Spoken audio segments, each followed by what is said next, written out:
Gaki esteem, really? Really now? Really? No.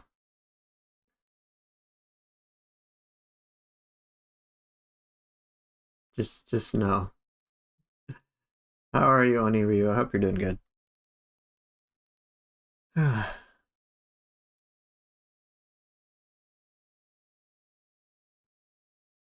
Well, I don't think I didn't get any responses today. So I'll wait for people to come in and then people can ask questions. Hey, what's up, Rohit? Good to see you. Yes, just yes. No, no, no. Oni Ryu, it's too early for that. The wrong day. This has nothing to this.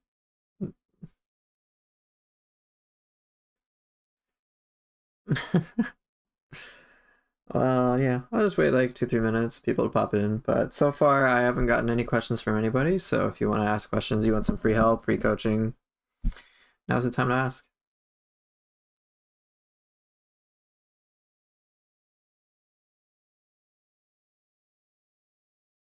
Otherwise, if there isn't an audience and yeah, if there isn't an audience or there isn't any material for me to talk about today, then I'll just can just call it quits, which is fine by me.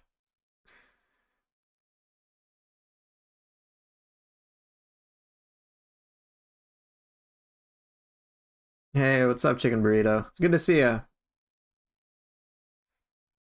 Worst comes to worst, I can cue you guys in into relate like Reddit drama.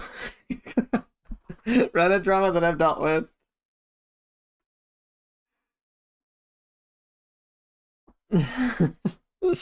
Some of you might be aware, some of you may not be aware.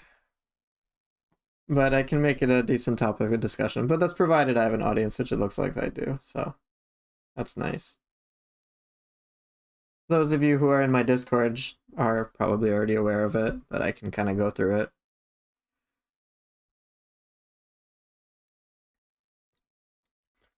And just I can give you kind of some insights that I have just doing what I do professionally. And it's just very interesting for me to see sometimes why relationships break down. It's pretty obvious. You can ask Rohit. If no one's asking, you can ask me a Neo related question, that's fine.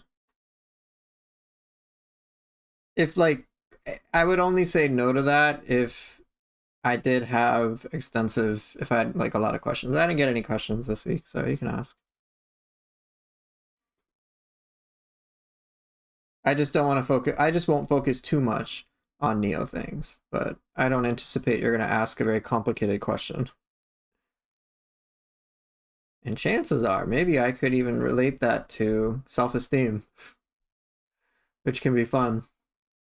But yeah, go ahead. I'll let you know if it's an issue or not.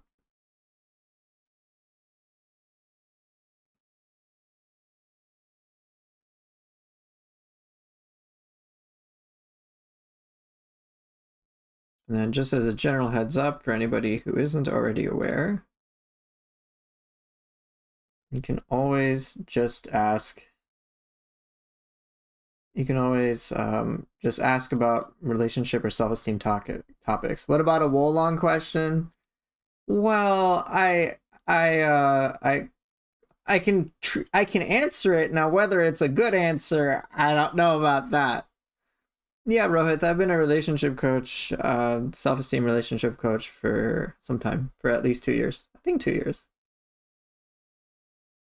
Yeah, I professionally started working as one, I think back in January 2024 is when it started. And then, yeah,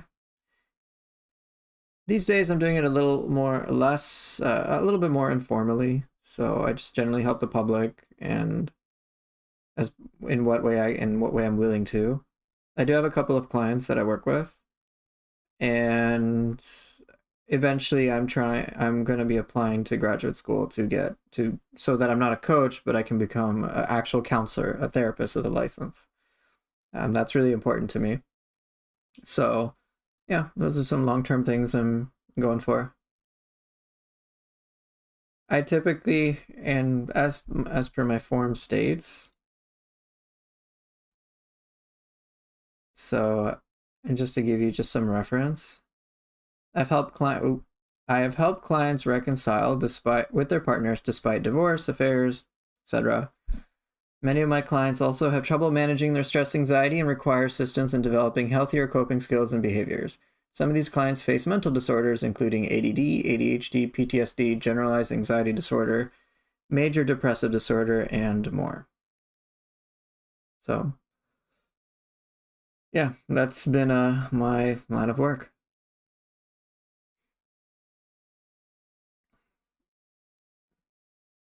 Yeah, go ahead and ask your questions.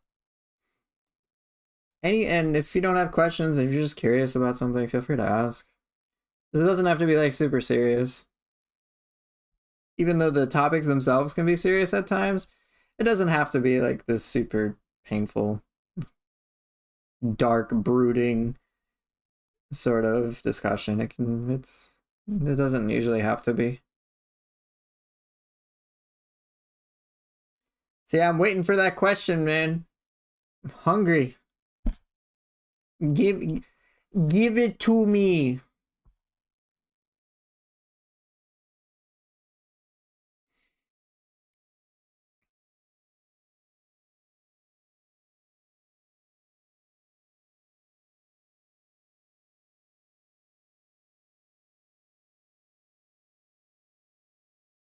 While you're getting that out, I think what I'm gonna do is here. This is totally relevant to relationship coaching. How to make relationship with my gaki more healthy? You kill the gaki. That's it. All right. This is relevant to relationship coaching. Okay, now you're asking a proper question. It's gonna be all silly with Path of Exile too. You're wondering some of the stuff I do off stream is I'm trying to figure out stuff for Cass and I. So here you go, Path of Exile 2. Shame. Any idea how to find a girl to my type? I'm too introverted and I don't like online dating.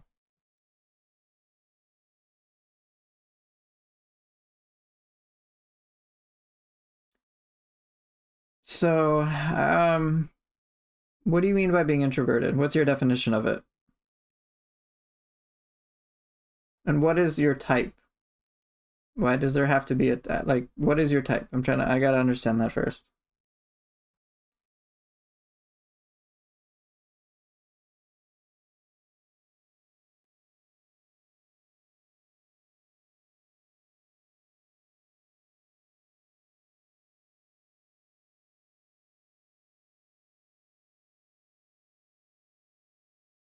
I,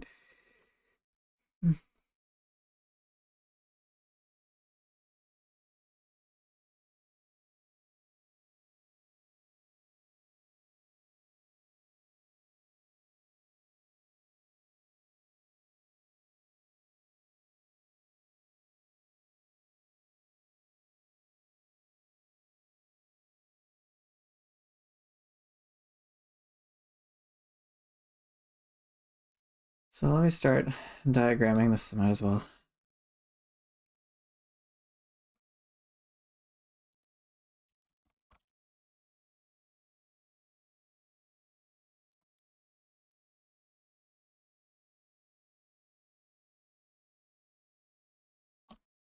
Yeah, this is what effectively you're asking me. How do I find a partner?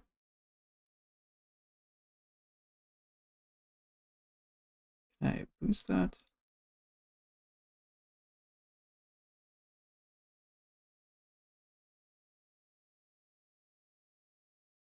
And let me start this over. Do, do, do.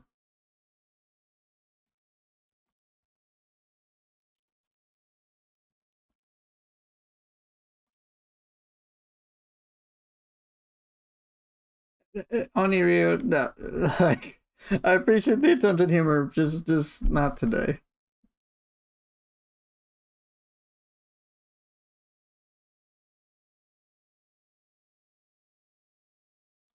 So okay, So Rohit, you're basically asking me, hey, how do you find a partner? Yeah, only real. It's only because it can be a distraction from some of this stuff when it's Neo stuff. So there's that. Okay. All right. So how to find a partner? All right. So you said I'm too introverted, and now I'm trying to understand what you mean by that. So I'm a tech developer, so I meet other tech people. I like it, but I get too anxious when many people are there. Okay.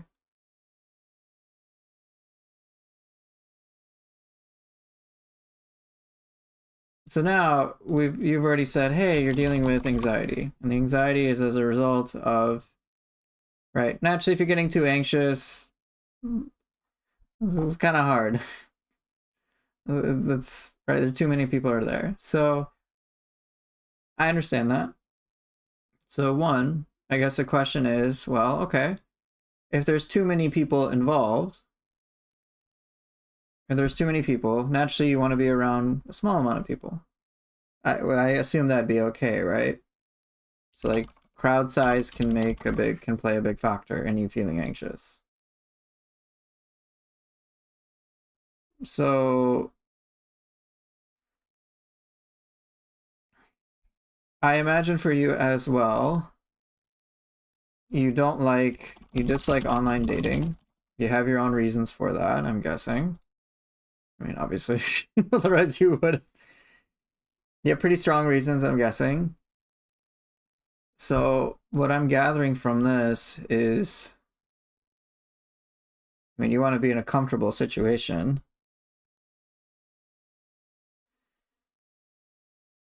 And a question for you. Another question is, what is your type? A girl of your type, what does that mean?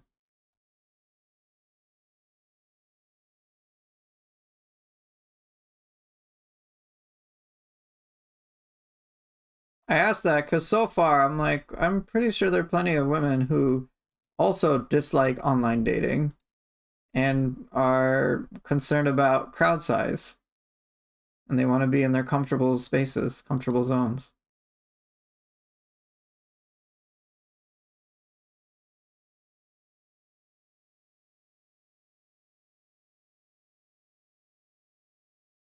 Like, what are you like? I'm trying to understand what you're looking for.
I want a girl who loves my parents too. Okay. Want to build my family of me, her, and my parents. There are many girls who are right now want to live single. Me and her. Um,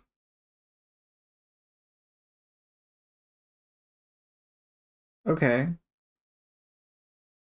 It sounds like you're going from what I've heard of pretty traditional Indian things. I'm guessing you're from India based on your name being Rohit.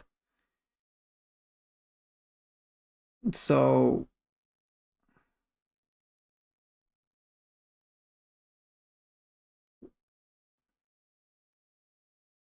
you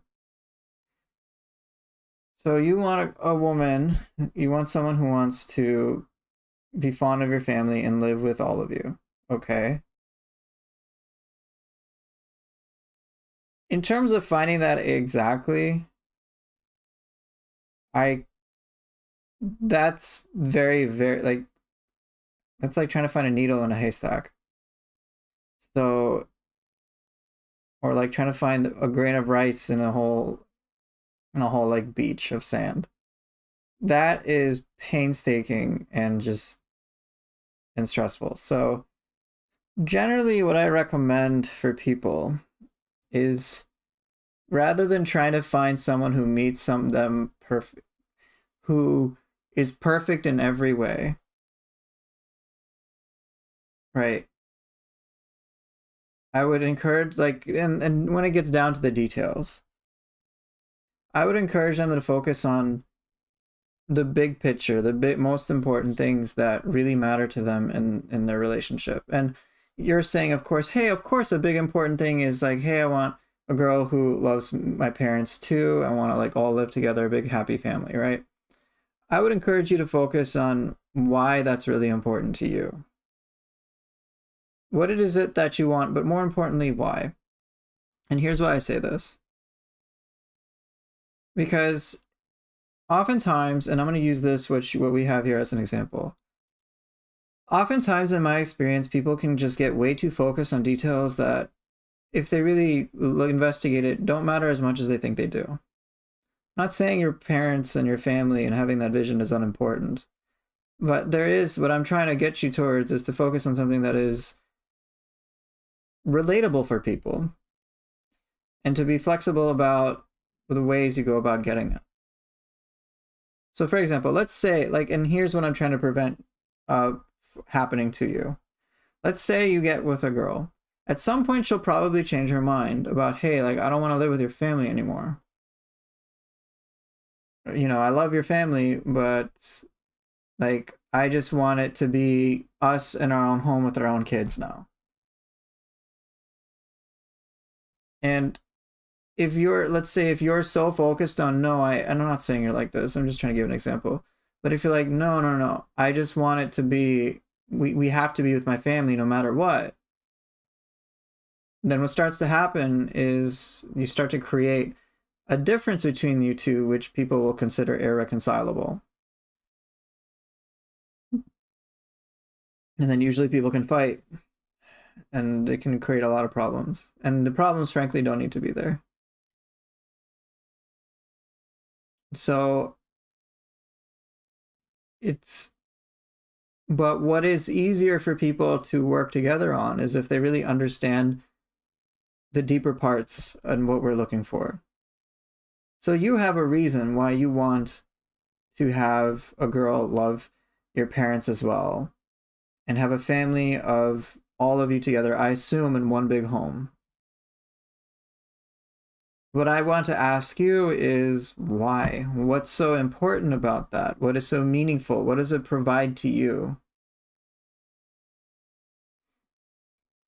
I would encourage you to try to find that part out.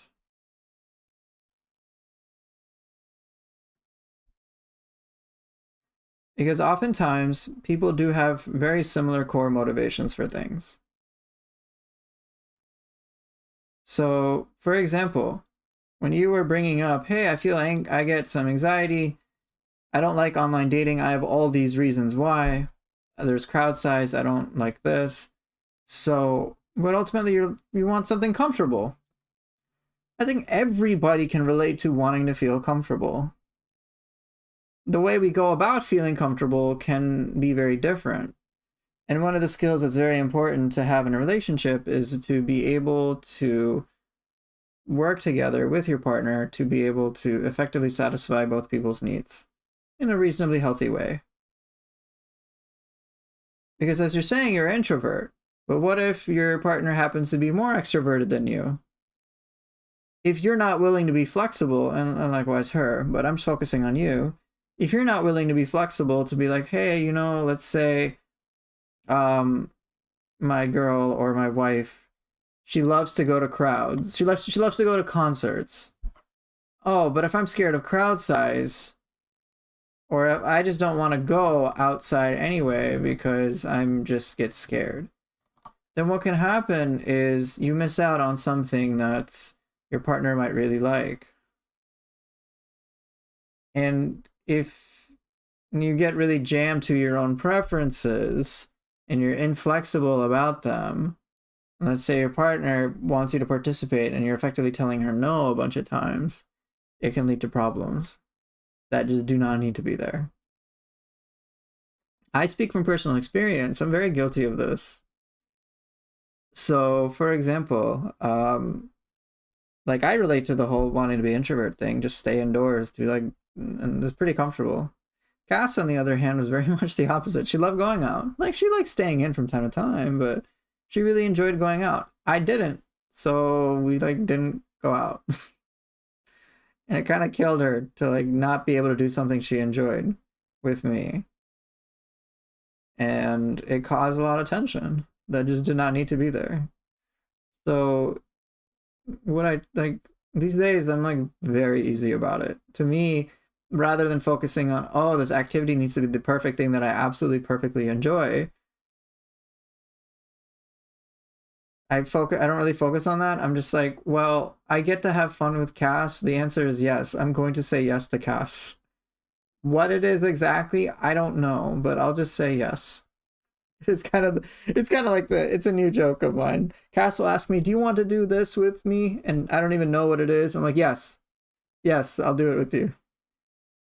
I'll find a way to enjoy it with you because the whole point is me going to do something with you. I may not do something individually, but so what? I'm like that's a separate thing. I'm here to have fun with you. You're inviting me to hang out with you. Yes. Let's go out. Where do you want to go?"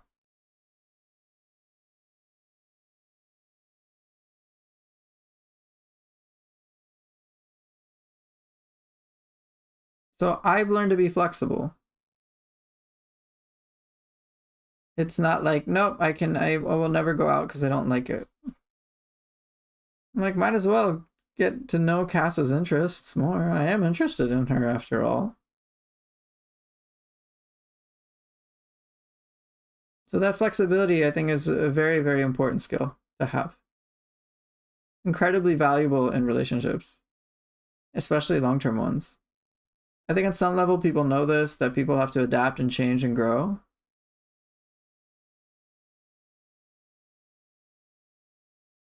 So I think we know this when it's like, hey, it's time to become a parent. We have to learn a whole bunch of new skills to be an adequate parent. Now, some men, and I'm going to pick on men because I'm a guy, some men will just be like, well, I want to be called a father, but I don't actually want to behave like a father should. So they'll have kids and then offload all the work onto their wives. And then the woman is just like, all right, I guess I'm doing, like, she's just inherited all this work. And then the dad is like, well, I just go to work every day and I'm tired every day and I want to come home and relax and like not take care of my kids at all. I'm like, okay, this is gonna go well.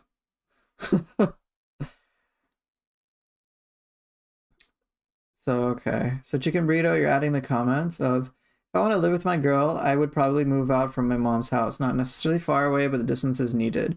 For my girl, getting along with me and my family is a different matter. I agree. There's an extra layer of complexity and complication that's possible.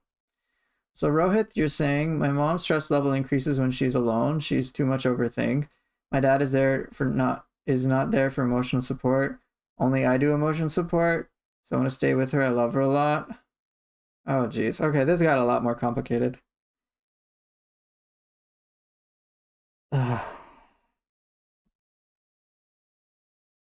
Okay, so this is turned away from.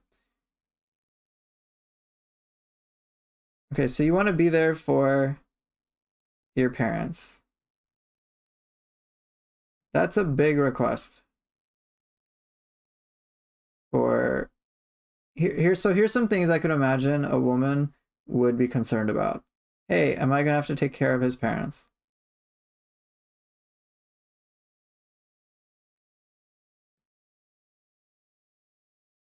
There's one thing in terms of being supportive. There's one thing to be supportive and helpful. There's another thing, outright difference between that and actually like doing labor and taking care of somebody. So what I'm seeing right now is, hey, you have a flawed family dynamic that is not improving in the slightest. So that can become that can become work for anybody coming in. And then I can imagine with India, in any case, women are usually expected, I don't agree with this, but women are expected to take care of like everything, basically. The whole career thing is considered optional, but it's like not in women's best interests to not have a career either, especially in India. But the thing I would say, Rohit, is that you having your desire for your family, you're a woman to participate in whatever you're dealing with your family is a big request. Because imagine if she were to say to you, hey, I want you to live with my family and help me take care of my parents.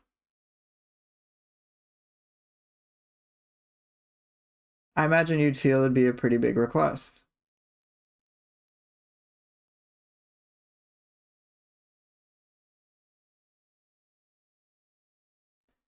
So something to consider as well.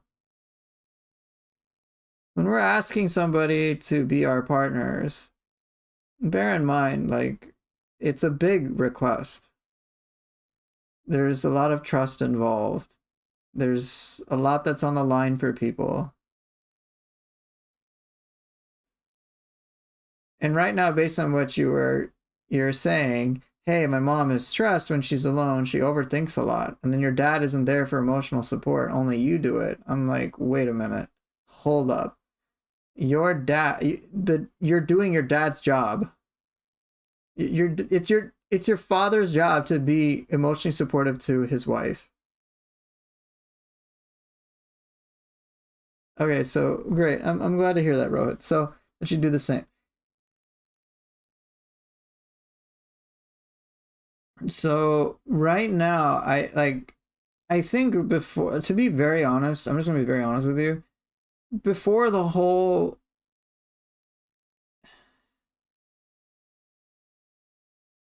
in my honest opinion, like, I understand you want a girl first. You want to find one. And I'm sure you could find a girl, but I think the bigger issue right now is to address some of the long-term things, which is your own family dynamic things. Because I imagine for you, you would probably not want to always be the one to be emotionally supportive to your mom. I imagine you'd want your dad to do it.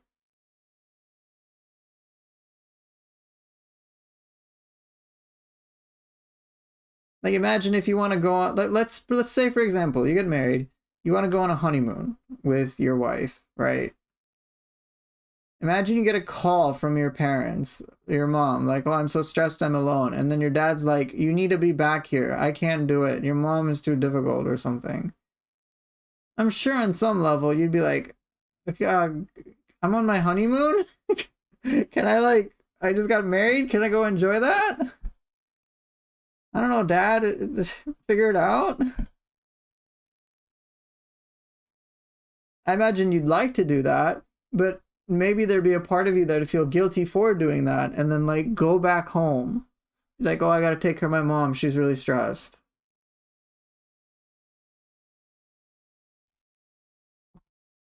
I right now just foresee so many potential future moments where it's just like, okay, it's gonna be like Rohit cannot live independently, like, even for like 5 minutes. There's always the concern of, oh, I need to be there for my mother. I can't live my life. If I don't, if I am away from my mother, she's gonna degrade, and the person who should be there to help her, my dad, just won't do it.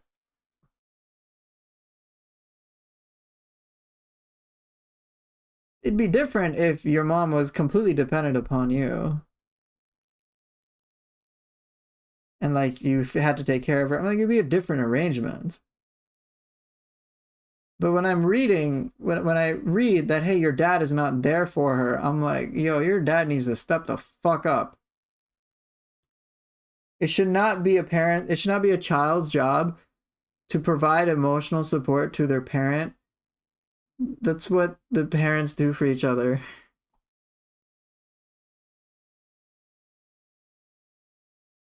Like for example, whatever issues whatever issues I have with Cass, I wouldn't expect any, not that we have kids, but I wouldn't expect our children to deal with that. I'm like, that's for the adults to deal with between each other,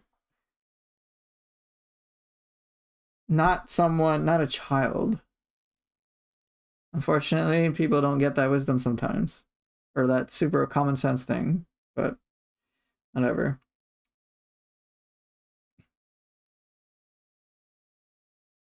So Chicken Burrito had some commentary about,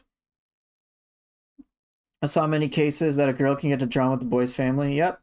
If I'm Rohit, I would live next to my mother's house or in the same neighborhood. I think that's a good idea. So I could help her when needed, but keep the thing between only me and my mom without letting my girl bear the extra burden. Great. Of course, if my girl has some different needs, like her parents also need care or something, I'm willing to think of some solution with her. Great. That was awesome. In India, before 2010, all marriages were mostly like 98% of arranged marriage is still there, but it's far, far better now. Yeah, I would hope so.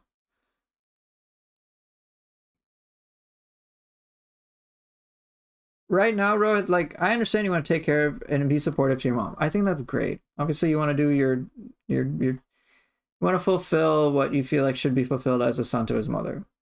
I personally think, based on how you've written it, that you're probably doing way too much. I obviously don't want your mom not to get any help, but I what I also don't want, and I don't think would be healthy for you, just my personal opinion, is um you being the only way your mother can feel okay.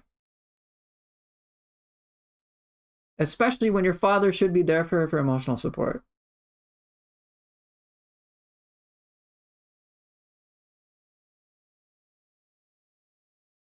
Like I don't give your dad a pass.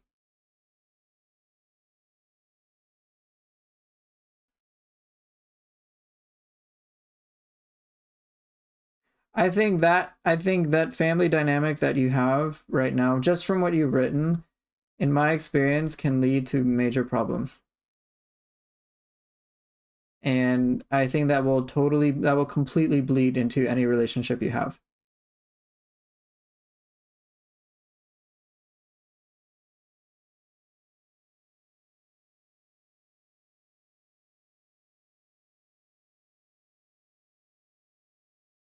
And bear in mind, if you don't know anything about me, I have taken care of my parents, well, my mom mainly. I've been in a similar dynamic myself. My mother, she passed away about 12 years ago.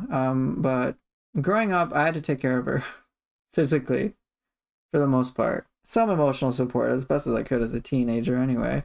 But she was diagnosed with early onset Alzheimer's, so her brain function had just declined over time. So I I did a lot of care for my mother as best as any child could. My dad was my dad sucked, as you guys have probably known. My dad sucked. Like it was a lot. So my dad wasn't there for her. I paused my life in many ways as a kid. Can't really hang out with friends because okay, I have to be there at night to make sure my mom can do things or can be taken care of because my dad refused to hire help at the time, or he didn't want to stay home, or he wanted to go out or something. So we had to be there. Not like I had a choice, but we had to provide my mother with a lot of care, and we were not trained. Just had to figure it out. I'm pretty bitter at my father for a lot of things he did, especially just not managing things well. And a lot of people made excuses for him too, about like, oh, well, this is really hard on him, or be understanding, sympathetic to him in some way, shape, or form, or he were like all this shit. I'm like, yeah, what about the kids? I'm like, we're talking about like I'm a child. I need help as a kid to deal with some of this stuff. And like, yeah, dad, I know it's hard for you too. Can you like do your job as a parent? Can you do your job as a husband? No, he really didn't. He'd say he did. But like, oh my gosh, living under him sucked. Oh, this is your dad just doesn't know how to express emotions or feelings, but he really loves and cares for you. And I'm like hearing all this, I'm like, okay, sure, but this doesn't fucking help me. Oh, you need to be kind and make your life easier for your father. I'm like, okay, but it's my dad's job to do that for. That's the dad's job.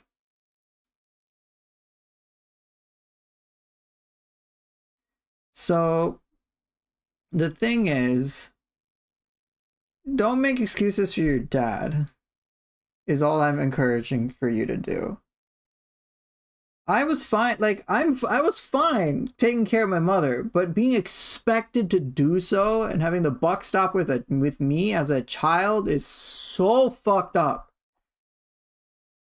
It's like, no, that's the position my father should be in.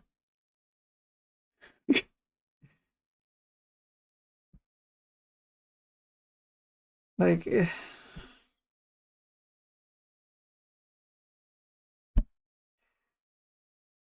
anyway, as you can tell, I have a lot of problems with it. So I say all what I say just out of concern for you, Rohit. I understand you love and care for your mother, and of course you want to support her, go for it.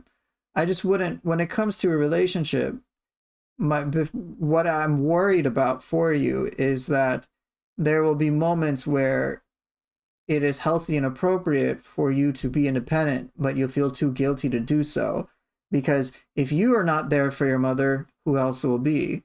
And then your dad, as you're saying, is not emotionally supportive. And only you do it. I'm like, wait a fucking minute. The adults should handle their own adult problems. You should not be handling their problems for them. And it doesn't sound like she's physically ill from what I'm gathering. It just sounds like whatever emotional support stuff is strong enough that it's serious enough for you to stay with her, but your dad doesn't do anything to help her. And I'm like, what the fuck?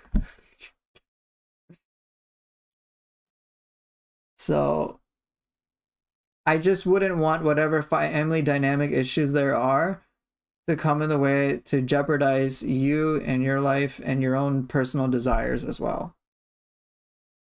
It shouldn't. It should. That should not be the case, even with illnesses.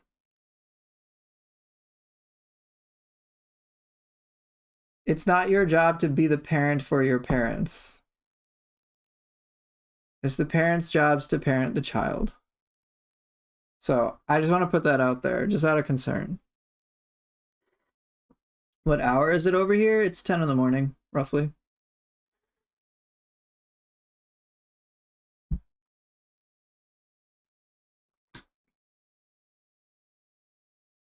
What I generally recommend, Rohit, is here. Let me find it. A lot of my work is centered around the concept of interdependence. Let me find a decent enough article for this.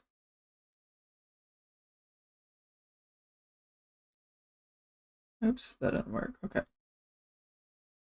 So I try to help my clients and people in general create what is referred to as interdependent relationships. The reason I say this is I'm concerned about codependency in your dynamic. I grew up with it a lot. It's what I'm trying to prevent you from dealing with anymore. So with your situation and with mine, and in general, interdependence is about having mutual support. There is support. It's not like one person takes care of the other full-time type of deal. So what I'm concerned about in your situation, based on how you phrased it, is codependence. So let me read This is about pop psychology, sort of website psychology today. It's not necessarily academic, but let me blow this up a little bit for size. So there's three things. We have, let me get this out.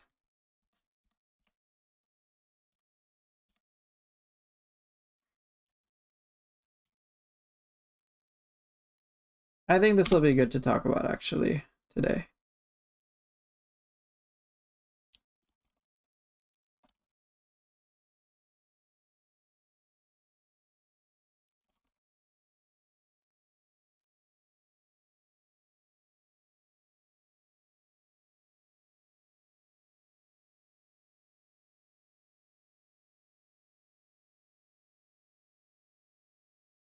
All right, so there's three forms of dependency: codependence, independence, and then interdependence.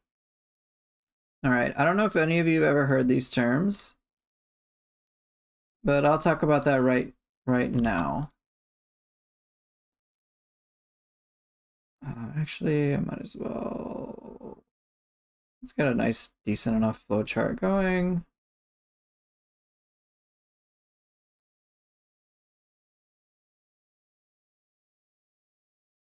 Sure, close enough. All right. Oftentimes, what can happen... All right, so let me define these. Oftentimes, I've noticed in my own family, and I'm worried about could be the case for Rohit, is he's stuck in a codependence sort of state. So let's talk about what interdependence and codependence and all that stuff is. So independence, I think we're all familiar with. Independence is often championed as a hallmark of strength and autonomy. Its excessive pursuit can sometimes lead to isolation and detachment. Conversely, codependence can result in an unhealthy over-reliance on others, compromising personal growth and well-being. Interdependence, however, emerges as a beacon of healthy relational dynamics, fostering mutual support and growth. And then, so I'll kind of talk about that more in the context of Indian families. So I'll use mine as an example. I won't use Rohit's. Just so I'll reference Rohit's, but I'll really refer to, I don't know what I'll do. I'll figure this out. So codependence is that unhealthy reliance on other people. So I deal with this a lot with my clients, where their sense of self, their own sense of functioning, is not something that they are really in charge of. It's usually out there with somebody else in some way. So that's a big thing. I think of it like, let's use an analogy. Here, I'll use my water bottle. All right. I think of codependence as like someone's water bottle or someone's cup is a little empty. As in, they need others to be there for them in some way to fill up their water bottle. They can't give out any water. They're freaking thirsty. They're getting dehydrated, right? They're like, hey, put water into my cup for me. Independence is when you have your own water bottle, your own cup filled up. Yeah, you've got enough to drink. Like, let's say you need to drink a whole cup I need to drink this whole bottle to get fully hydrated. I obviously don't have enough, so I need to take water and put it in here. Right, but I can only get water externally. That's codependence. Independence is, let's say my water bottle is full. I'll have enough for me. But as you can imagine, around other people who need water from you, you're going to be like, bro, no, I have water for me and that's it. I'm not giving you shit. Like, this is my water. I'm holding on to it. What I'm encouraging people to do is to get into a place of interdependence, which is you have so much water, you can easily fucking give it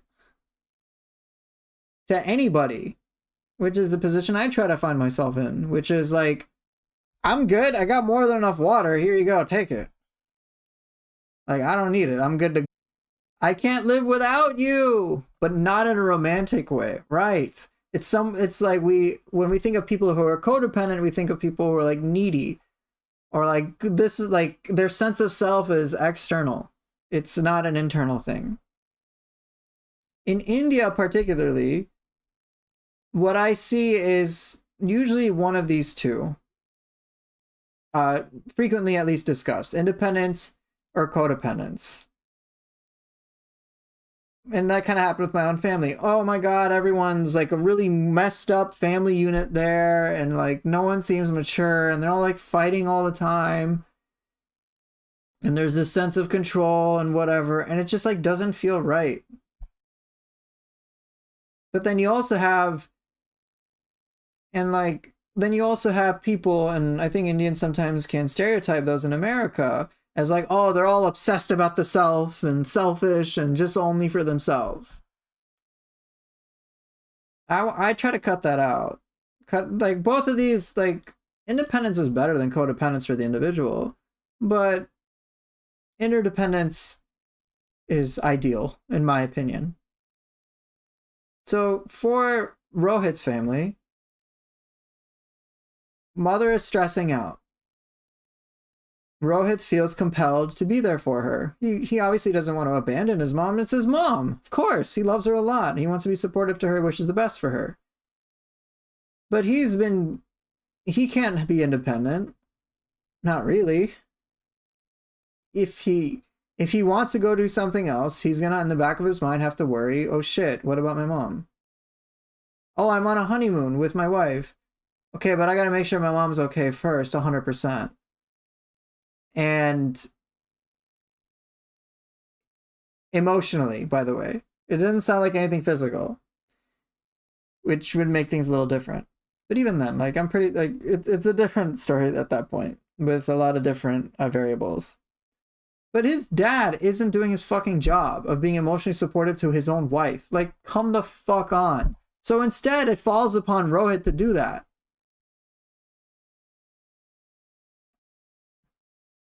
Like, that to me just screams wrong. And as Rohit has mentioned, you know, he's talking with the dad every day to be there for his mom.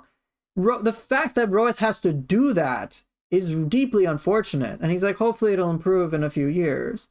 I'm like, bro, no. That's what I'm thinking. I'm like, no. Like, the dad needs to do the dad's job now. The son should not have to tell his father, hey, dad, do your job as a husband. Be there for my mother.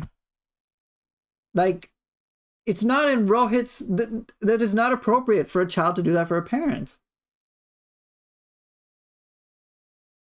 But now, through what Rohit has described, a lot of his experiences are not about him anymore. Whether he's a good son or not is not really... It gets all messy and complicated. It's not a mutually supportive sort of relationship where it's like, hey, son, I need your help a little bit. Can you be with your mother? And then, like, let's say it was a physical ailment. Hey, I need a little bit of your help. But in the meantime, I'm doing this to help out the family. And, like, there's a sense of everybody working together, everybody building things together, making life easier together. That doesn't seem to be the case. So, interdependence is where there's, like, it's very helpful. It's, like, very fun. It's very, like, team, like, supportive. Hey, I've got plenty to give. Let me help you out. Oh, you need a helping hand? I got you. And then vice versa. Everyone just keeps supporting each other. I think what Indian families can sometimes mistake as they might mistake codependence for interdependence. It's like, no, they're very different. Codependence can usually involve a lot of guilt and shame and just a sense of like starvation or scarcity feeling. If you're coming from a place of scarcity, I highly doubt you're interdependent. If you're in a place to just give because you have plenty to give and you're happy to give, then you're more likely in an interdependent place, which already just eradicates so many problems in the first place.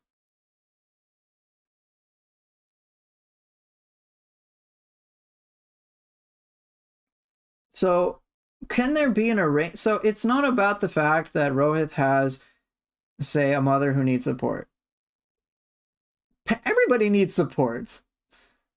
It's just, how is the support being done? Is it a healthy way of support that actually helps everybody out? Is it a kind of an overall feel-good arrangement?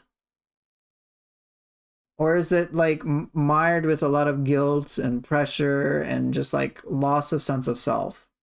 Because imagine if Rohit had like was on his honeymoon and then he gets a call from his dad, hey, you need to come back, your mother is inconsolable and I don't know what to do, it's up to you, you got to do it. I'm sure Rohit would be like, yo, this is the one time I'm on my honeymoon, my once in a lifetime honeymoon with my wife, and I just like enjoy my time with her. But then of course you can be like, crap, but I gotta go take care of my mother, I can't be myself, I can't live my life, I have to be there for my mom because my dad won't do it. So what do you think is going to happen? Obviously anger and resentment, to say the least. Obviously going to cause problems in his married life in some way. Maybe not like, oh, his wife will be mad at him, but I'm sure she'd be like, well, we got to go take care of your mom at first. But if, given it's already established to be a pattern, like, it's just going to go bad. And then, of course, I imagine the dad or the mom would do or say things, and then Rohit would automatically feel so bad for just trying to live his life independently. And so at that point, he's gonna be like, bro, I need to cut off. Like, I can see that happening. It wouldn't surprise me. And it can just become this deeply enmeshed family where Rohit can't be himself. The parents clearly do not have a stable sense of self, can't even support themselves, let alone one another. And I'm like, this is just going to be a fucking disaster. So, yeah, like, avoid that shit.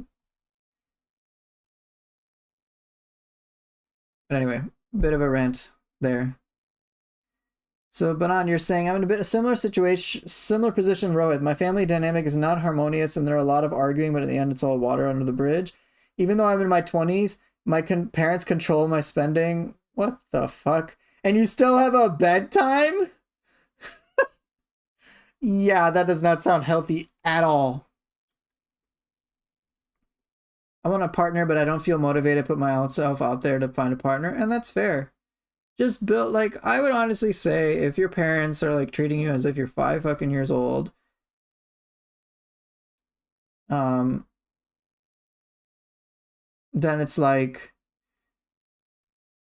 no, I mean, that's just not healthy. That's all I gotta say. Build up your own independence.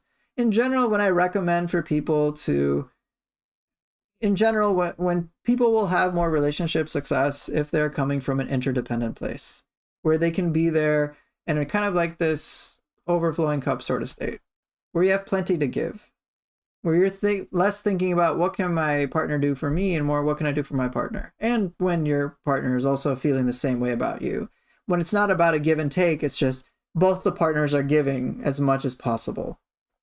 So you never have to worry about, oh, like, you don't have to worry about not getting anything. You're just constantly getting as your partner is always getting, but your focus is just on giving someone you love everything you can to help and support. It's a very nice place. Hey, how could, like, I like to do that for Cass. I'm like, how can I make her, like, we're not romantic by any means, but we have a very interdependent friendship. So, if I need something, I'll ask her. But for the most part, like 95 to 99% of my daily thoughts around her are usually about like, how can I be there for her? Or what can I do to support her in some way, shape, or form? You know, whether it's like getting her a hot water bottle or filling up her water bottle when I can see she's comfortably relaxing, or like, hey, I got some crisps for myself, you want some? Or going out to pick up food, like a lot of things I do for her. Or, oh, I can see that it seemed like she was stressed here, let me take care of this thing before she even has to worry about it or notices. Or let me clean up this part of our apartment so she doesn't have to worry about it. Or, ooh, I'm out, it's about lunchtime, let me ask her if she wants some food, I'll get it for her. Or, oh, hey, she's taking a nap, I'll do grocery in the meantime. You know, stuff like that. Like it's very much just me focused on giving. There's no concern about, hey, I'm not gonna have anything. It's just like we just keep giving. There's no need to worry anymore. It's nice.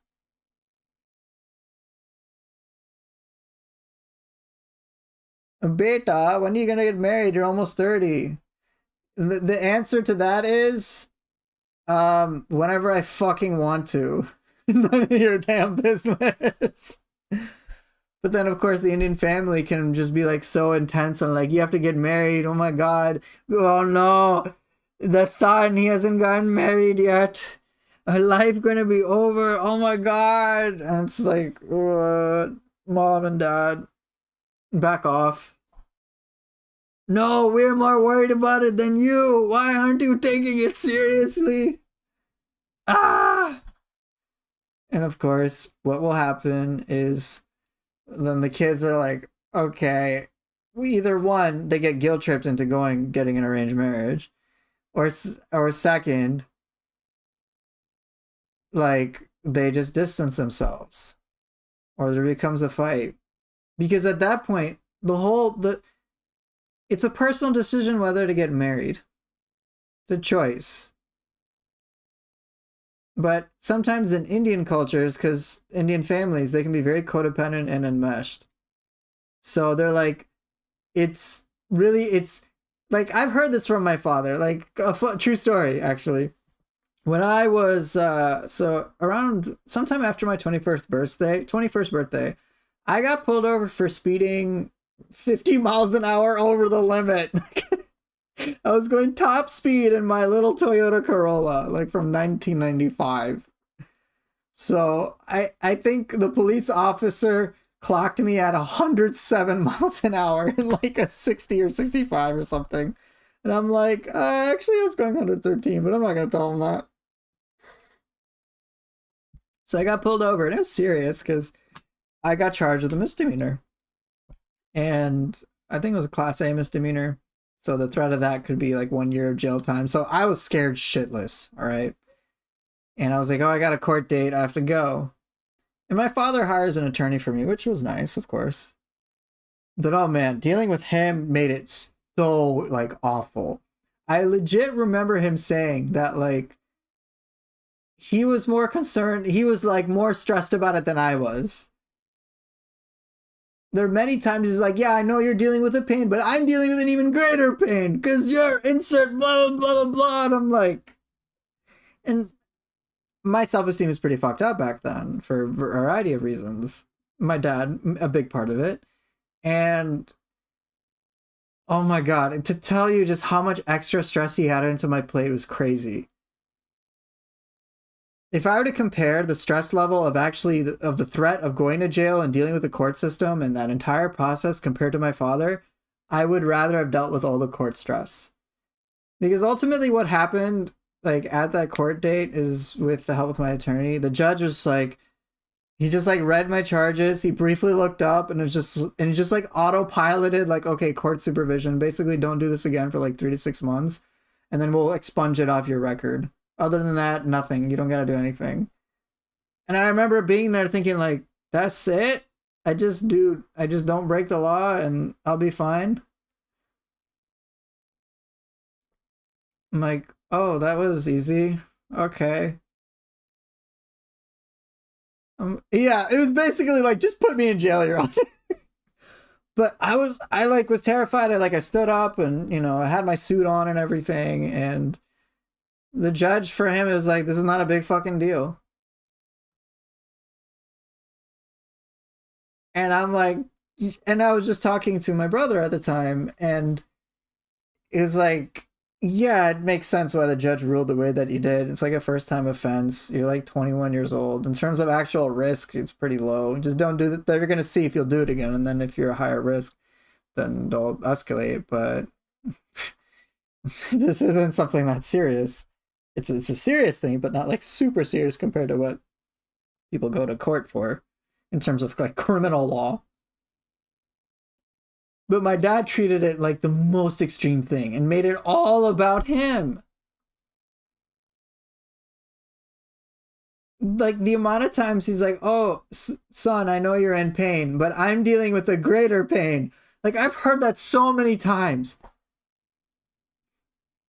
I'm like, okay, I mean, help. Don't I need the help? Like I'm the one dealing with the problem. Don't I need the help first? But he needed to like be emotionally consoled and comforted first. It was like so like ass backwards. Yeah, pain mogged, basically. It became like a competition. He needed the validation over my own pain, my own problems.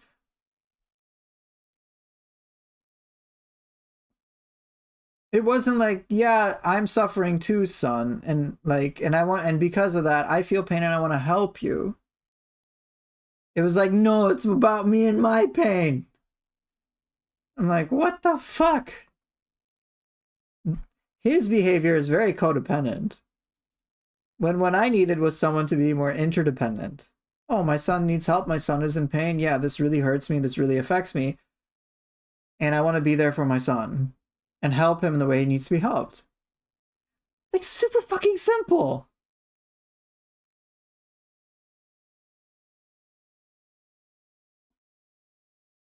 So in the same way, that's the my like I was trained to effectively forget about my sense of self.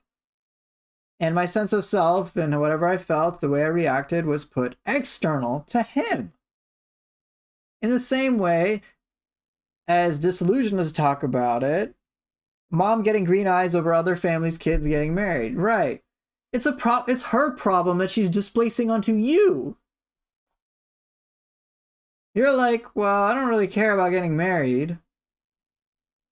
And she's like, no, other families' kids are getting married. You have to as well. Why aren't you doing it, son? Oh my gosh, you just don't care about your mother. Oh my gosh. And it's like, bruh, this is bad. And then they'll throw another guilt thing of like, you just don't care about the family. Think about how hard your father has to work for you, is what I got. I'm sure your mother does some equivalent of it. But it's like guilt and just like, it's just like messed up. Constantly playing the victim card, not taking responsibility for their own behaviors at all. It's all outsourced everywhere. And it's pretty bad. So what happens is Indian kids eventually check the fuck out and they realize, hey, I don't want to be in this state anymore. This fucking sucks. I'm going to go down towards the independence route. And then, of course, those who are in the codependent state get so fucking threatened by it. And they try to, like, pull the independent person back in. But eventually, as that keeps happening, and the person can find more ways to get independent, they fucking leave. And then what they do is they start to gravitate towards who are actually more interdependent. And they become interdependent. They're like, yeah, I ain't dealing with this shit again. But yes, it's very hard to break out of, but it does happen.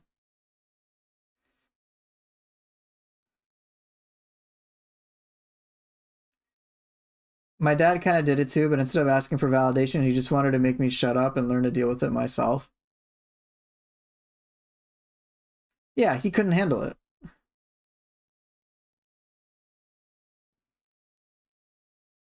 I got a hard life too, son. You need to learn how to deal with it by yourself, because what if nobody cares about you? I got kind of that message too from my father. Very either like completely distant and just like, you need to figure it out, or, oh, I'm going to stress the fuck out. Neither option is good, and both are, in my opinion, are codependent. He can't give. Like a father who can't provide for his son, like, pretty inadequate. So the ironic part is I know with my own father, for example, he would be like, hey, I'm just trying to prepare you for the real world. No one cares about you. And I'm like, yeah, I kind of got that, given that you don't care about me, Dad. No, but I do care about you. And ironically, complete strangers have treated me overall better than my father. overall. And he's just like caught in his own bullshit denial. I'm like, whatever, man. I get treated better by complete strangers. The real world is nicer to me than you are. Even though I've been like, I'm like, if anything, Dad, you are screwing me over. You are making it easier for me to get preyed upon by complete assholes. Because you are actively disempowering me. You're someone I trust and I should be able to rely upon to help build me up at all times, and you are just fucking making it worse. And then, of course, the dad be like, well, insert Noah, that's not why. That's not it at all. One day you'll grow up and you'll understand everything I did for you. And he'd push it away. He'd try to push any sense of accountability away.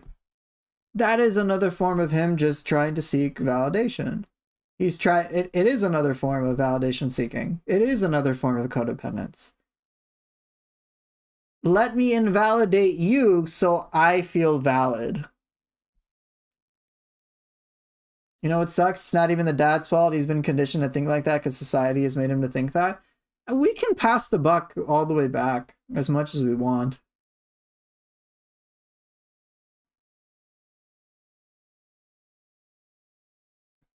We can say, yeah, hey, why did I turn out the way that I did? Obviously through a lot of childhood abuse, for example.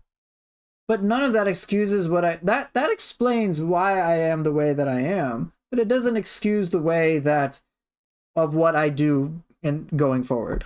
Nothing. Past does not determine future. Past can explain the present, but past is not a predictor of the future. I like to think of it, the present, what you do today is predictive of the future.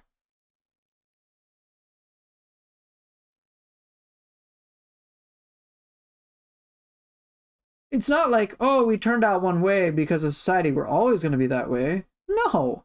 That's once again us outsourcing any sense of accountability onto something external.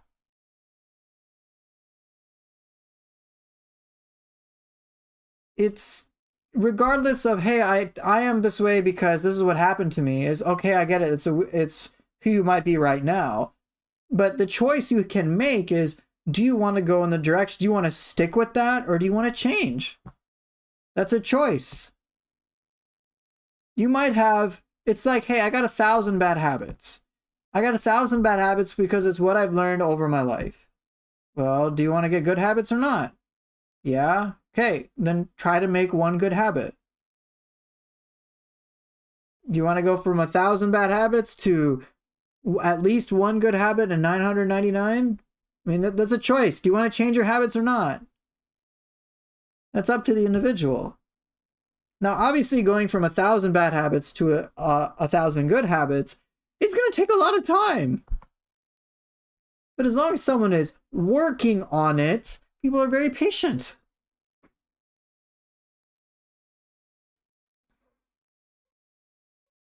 At a certain point, like the whole like who's at fault argument just falls apart because we can just keep going back in time to say, well, this thing in the past caused that.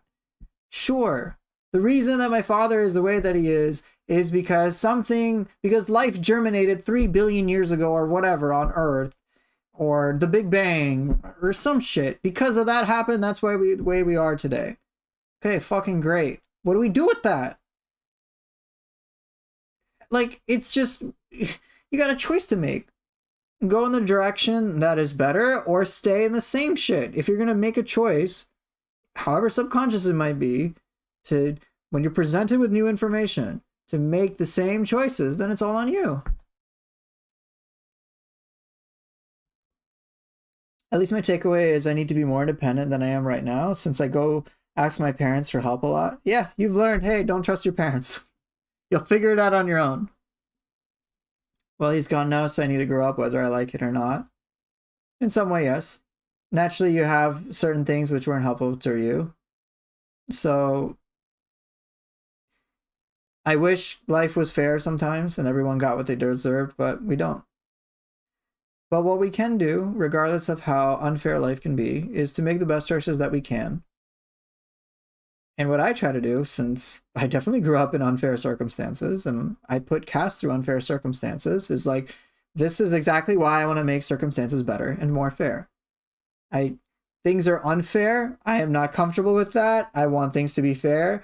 Let me do things which can actually get closer and closer to that idealized version of where everything's fair. Where good people do always get rewarded with good. Where bad people or people who do bad things get punished for it.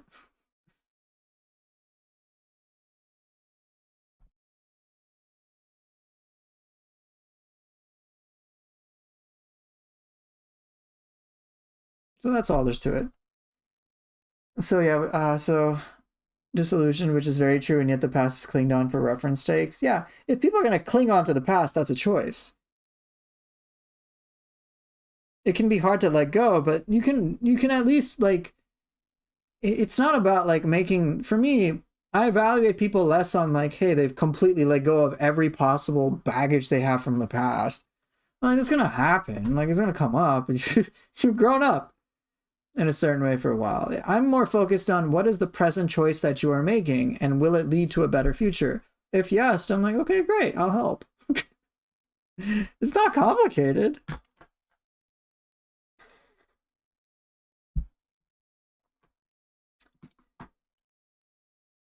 I say this because I was faced with the same choice too, which was like, oh gosh, like, I am the way that I am in my marriage because this is what happened to me. But like deep down, I'm like, I don't want to be this way anymore. I just don't know how. And the moment it's like, I want to change because I don't think the past is good and I don't like it. I don't like what I did. Then I'm like, all right, sure, I got a bunch of baggage in my system, but I'm going to keep trying to change and grow out of this. Me consistently doing that, regardless of what happens in my life, is one of the reasons why Cass trusts me now a lot more.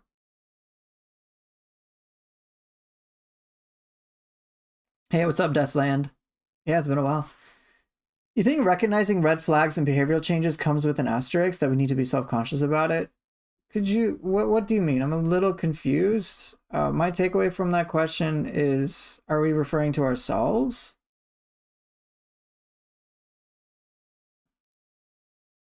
Like, I do something that's a bad thing?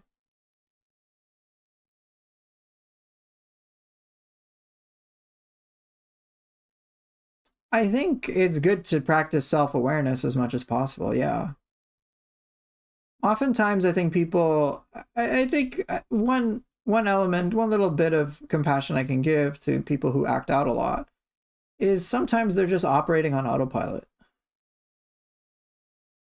I imagine they're just doing what they've always known to do. So when it comes to, even in my job and with coaching clients, all I'm really trying to help people do is to get a little bit more awareness for them to recognize, hey, what they're doing doesn't actually help them out. I'm trying to help them to become more self-aware. I ask questions to help them to get curious. That's the biggest thing.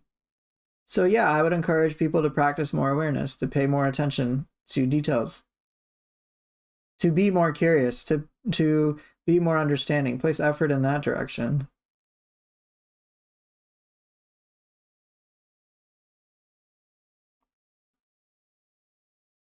And that's just in general. I'm trying to become more aware of things over time. Like, that's it. That's like the one thing. Just be open-minded. Practice being open-minded. Just ask a question. Not from a place of judgment, but just genuine curiosity. Oh, why is this? Like, just be curious. That's like it. Being curious, try to learn.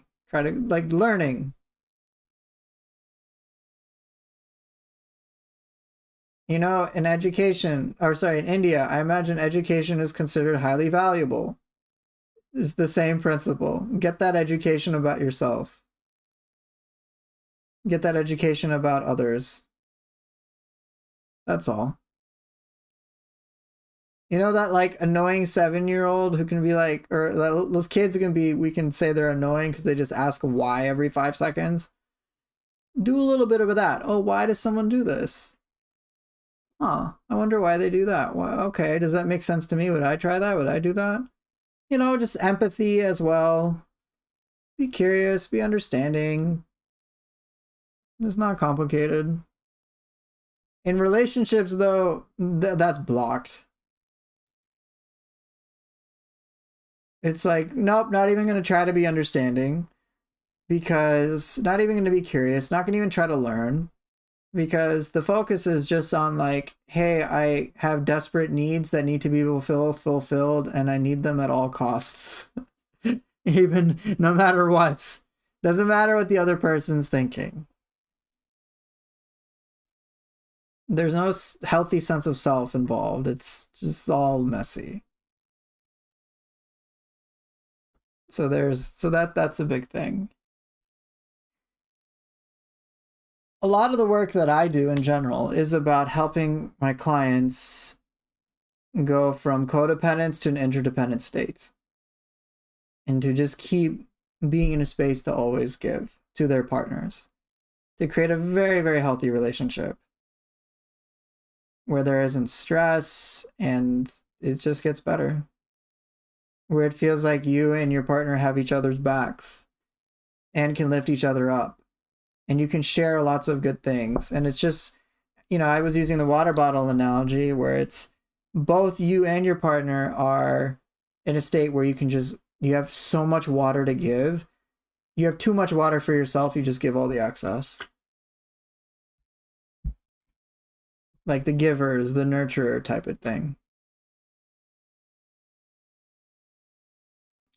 So that takes a lot of time, because I think people will sometimes believe that they need more than they actually do, but I think people are more capable than they give themselves credit for. But their bodies are usually like really hardwired to not perceive that, usually because of traumas and things like that. So I try to help them recognize that whatever that they are doing is making things worse. Not only for their relationships, but also their own sense of self. I'm trying to help them revive that sense of self, to just nurture it and bring it out. I'll say common sense is less common than education, because you know even highly educated folks tend to misbehave even when they shouldn't. Oh yeah. Oh yeah, there are plenty of very qualified, like very professionally competent people who just suck personally. Yeah, I got raised by one of them.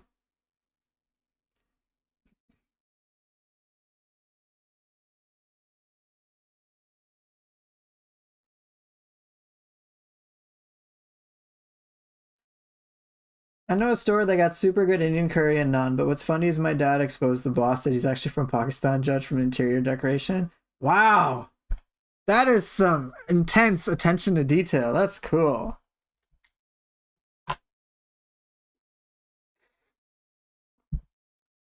I think that's a cool story, though. It just shows the value of just paying attention. You can notice little details like that. Heck, when I'm playing Neo, this is a little tangential, but when I play Neo, I pay attention to a lot of details. Now, that can be overwhelming, so I've also learned in the moments what details I should be paying closer and closer attention to. And with that, like, it's a skill to build, so I've just been building it. So I get very comfortable with a lot of things. It allows me to squeeze in an extra move in moments that may not be immediately obvious to others. Or like the whole deflect step thing against Takeda Shingen with dual swords. It's like, okay, he does punch, punch, punch, punch, punch, punch, and then a mix-up. How do I handle this? Oh, actually, I noticed a hitbox is like slightly this way, so I deflect and cut to my left, then deflect and cut to my right, and then I can toss in a demon thrust and then winter wind real quick before I have to deflect. Like, it just comes out super fast. It's just like, and so it's just like boom, boom, boom, boom, boom, boom. And you're like, that happened in like 5 seconds, bro. You had like 5 attacks in 5 seconds while you're getting attacked. What? Or, oh, actually insert like detail to about Demon of Obsession, and here's how I can break his horns because I take advantage of these things. Like, it comes from with, I'm only able to do that because I really pay attention to a lot of things and like constantly trying to see and study what I can so that I can output like a cooler looking fight over time.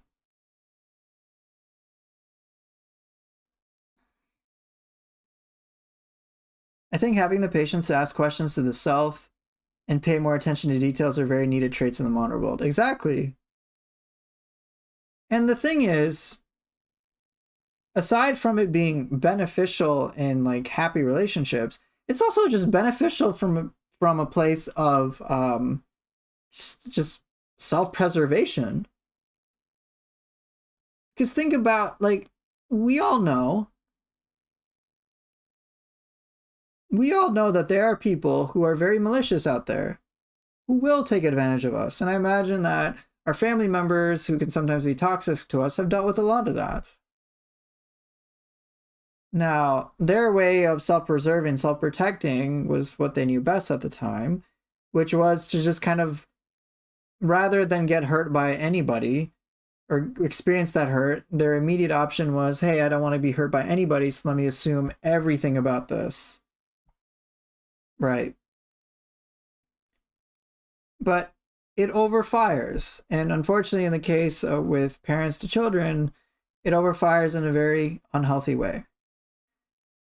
So the thing is, them having that stark response and trauma is understandable, but then them projecting it onto children is just messed up. So I'm actually going to cite some of the feminists that I do watch as actually being a lot like healthier about it.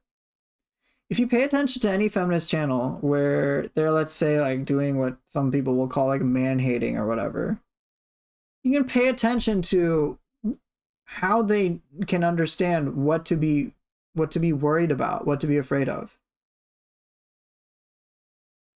In men specifically, when it's like, hey, men can do insert very specific thing. They can do insert specific thing.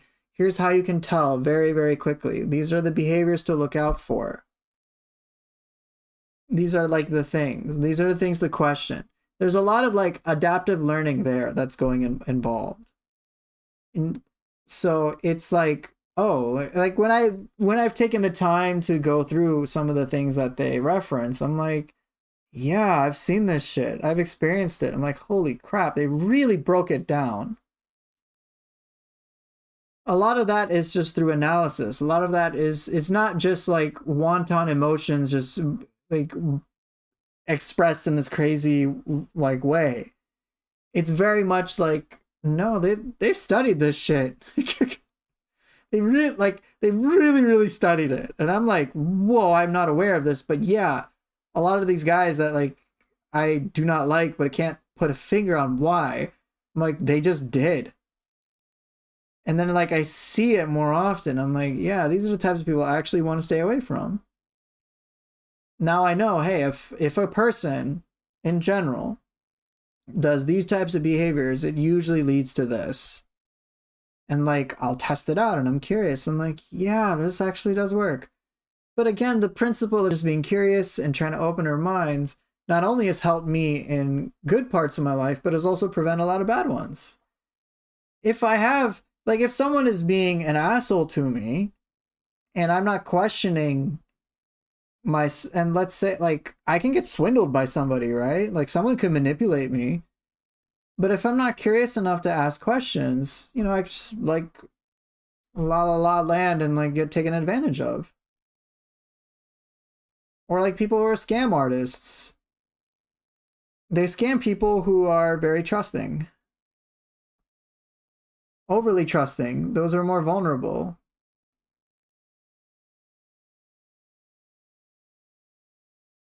Now, like, it's really tragic, but just asking questions helps.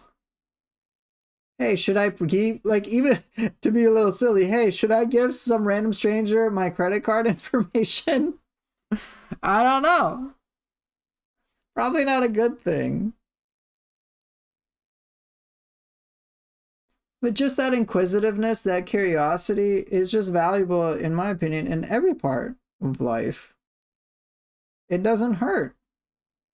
It does not hurt to ask questions. Other people can get threatened by you asking questions, but just asking a question in of itself is like harmless. Yes. Do not redeem. Why did you redeem it? Yeah, do not redeem the card, right?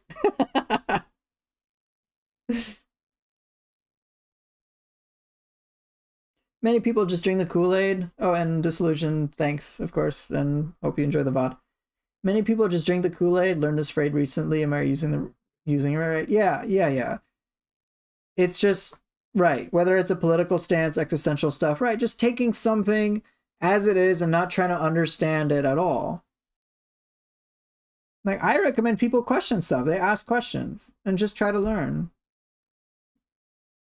That's why I even say in my like forum, I'm like, bro, like, go to people you trust. You can question me. It's fucking fine. Do so. That's fine. Be curious. Try to learn. Try to understand. You don't have to agree with stuff. I've never asked people to just like blindly agree with things. I'm like, no, like it's try to understand it. If there is a political stance, try to understand it. Don't just be like, oh yeah, I'm gonna agree with it blindly. I'm like, no, fuck that. No way. If, in my opinion, if an idea is truly solid, then it will withstand all the questioning it can take.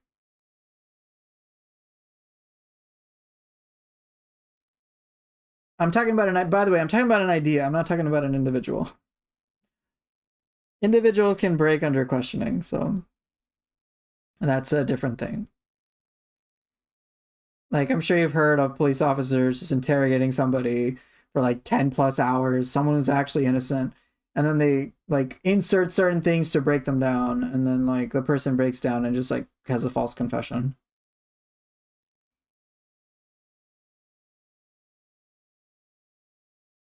On this channel, it's usually game opinions. Yeah, nothing super serious. Like, I remember there was that Twitch viewer who, which was very interesting. That Twitch viewer was like basically trying to get me to convince them to like Neo 3. And I could tell them like they just want to complain about Neo 3. Oh, Neo 2 is better. And I'm like, bruh, how? I'm like, how? I'm like, I guess it's better for you. For me, Neo 3 is better. But as I put up, hey, here are my perspectives on this thing, that other individual just was not really curious. They're just like, well, insert complaint, insert complaint, insert complaint. I'm like, do you just want to complain? Okay, then go ahead. I guess you don't want to like Neo 3 is my guess. I'm giving you all these reasons why I like Neo 3. Maybe they're not what resonates with you. Fine. Then I guess you don't like Neo 3. Okay, or you don't, whatever. Hoofer is trying to make me drink the Neo 3 Kool-Aid. Yeah, me and my like 5 people watching, right? How many people are watching? Oh wow, a total of like 15 across both platforms. I didn't expect that.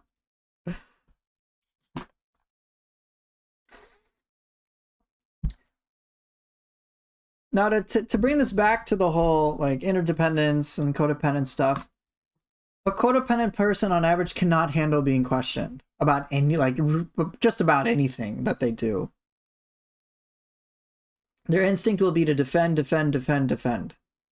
Because on some level, there is a very their sense of self is not stable.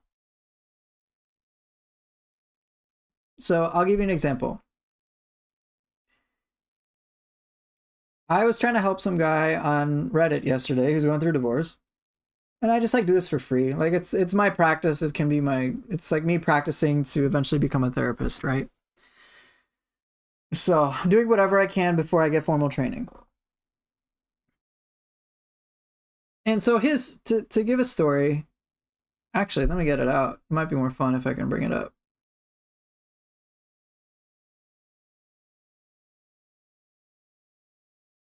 No, not that one.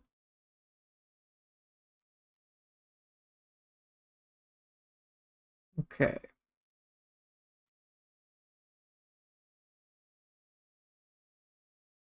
Kool-Aid sounds delicious. Kool-Aid does sound good, not gonna lie. All right, so they're Perry Kings. Okay, let me get this out.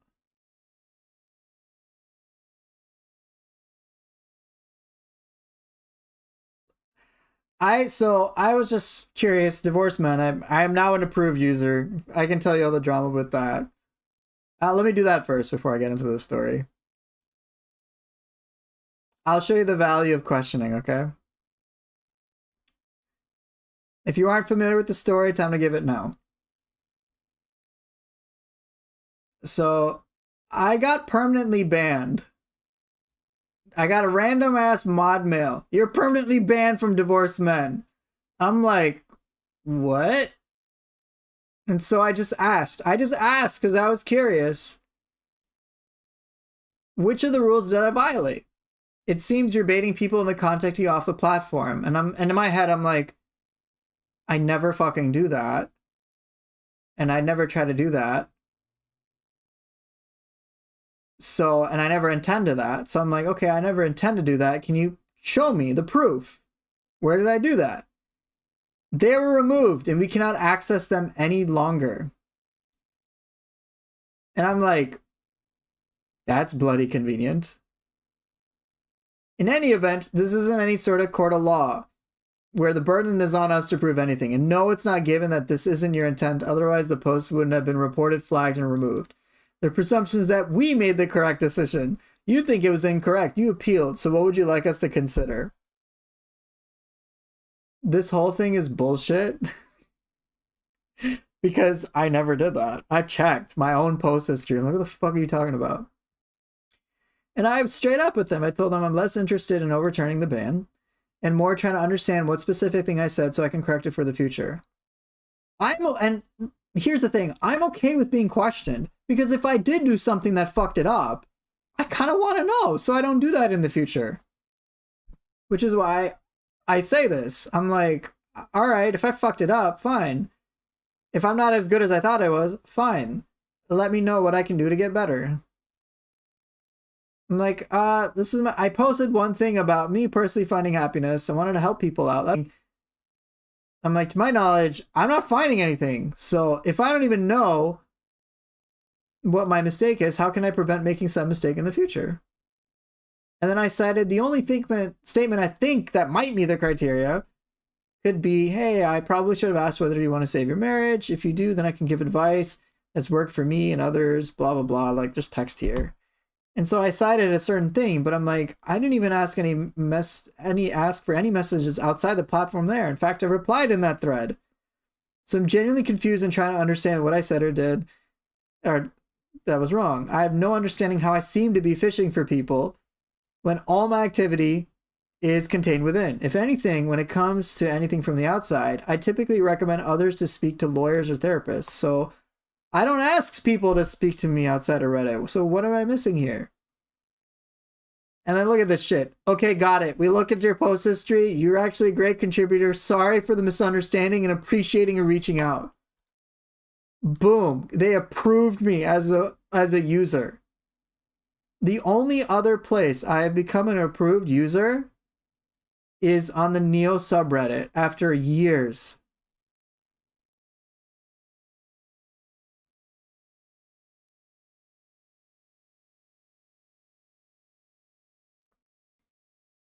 Like, just by me being curious and being willing to change my own stuff, to be curious, to be like, yo, maybe it is possible I did something wrong. I just asked myself the question, is it possible I did something wrong? Maybe it is. I don't believe it's the case, but it could be possible. So please, what am I missing here? And it turns out this guy full of shit.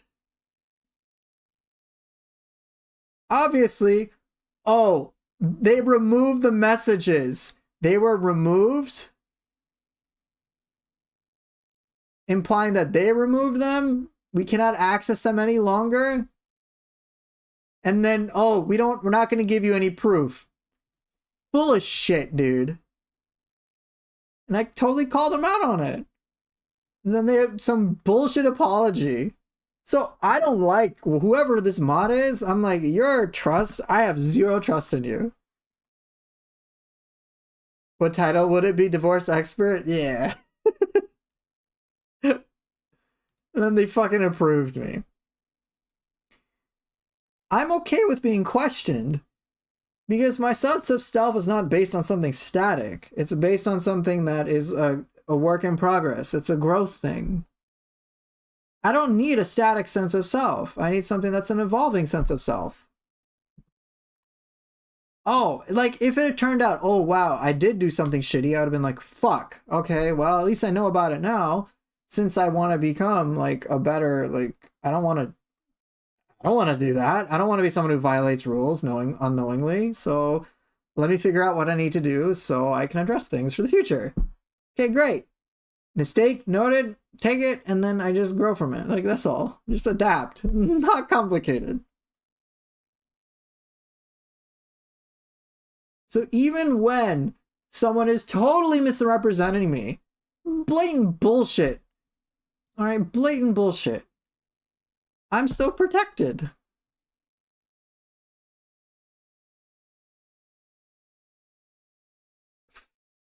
And then contrast that to, so this guy, his title is, oh, she cheated, left me right when I got back from deployment. And he explains a lot of things that happens, right? I'm not gonna read it all into detail because I get fucking tired. But if you're curious, you can see the link. I doubt anyone here will check it out. But you certainly can do so. Oh, these are the moderators? What is this? 47 Mac? Upvoters for truth.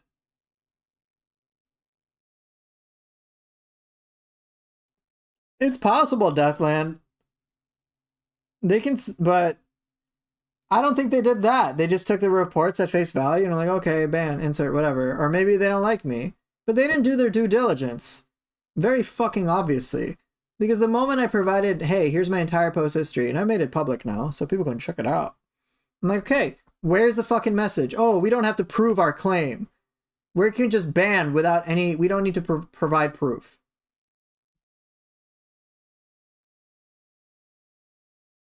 Like, that already was shady to me. So I'm like, okay, I'm gonna question this shit. And, by the way, they don't follow their own fucking rules. I've called somebody out of misogyny very blatantly. And I'm like, bro, you're advocating for a dread game. I reported the guy. I'm like, what the fuck? I'm like, you do realize what you're saying is misogynistic, right? Like, this is pretty bad, bro. And he's like, yeah, but whatever, insert bullshit reason why. I don't even self-promote. I don't tell people about my YouTube. People can do that on their own. I don't advertise my services. I just help people for free on Reddit. But this rule isn't enforced. I've seen it. Some like, very peculiar. Some bullshit claim made against me. And these rules are not equally enforced. And like, even what the mods upvote is like, I'm like, bruh, y'all making it worse for these men. But should I be surprised these men are getting divorced, right? So it just fits the stereotype of like the old, like the bitter, resentful man who's getting divorced and I was too nice in the marriage. Oh gosh, that's why she cheated on me, because I was a pushover. I'm like, no, this happened because something about you really sucks.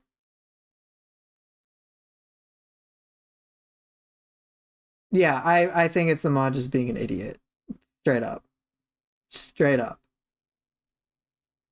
So, in any case, I'm helping this guy. All the other people are basic, like, oh my gosh, no more Mr. Nice Guy.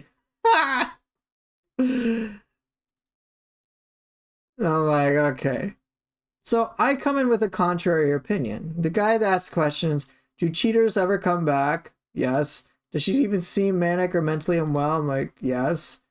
Is there any way reconciliation is possible at this point? Yes. I'm like, yeah, it's all like, yes. But I start asking him all sorts of questions, and I'm like concerned for various reasons. You can check out my post history if you care. So I'm just like, all right.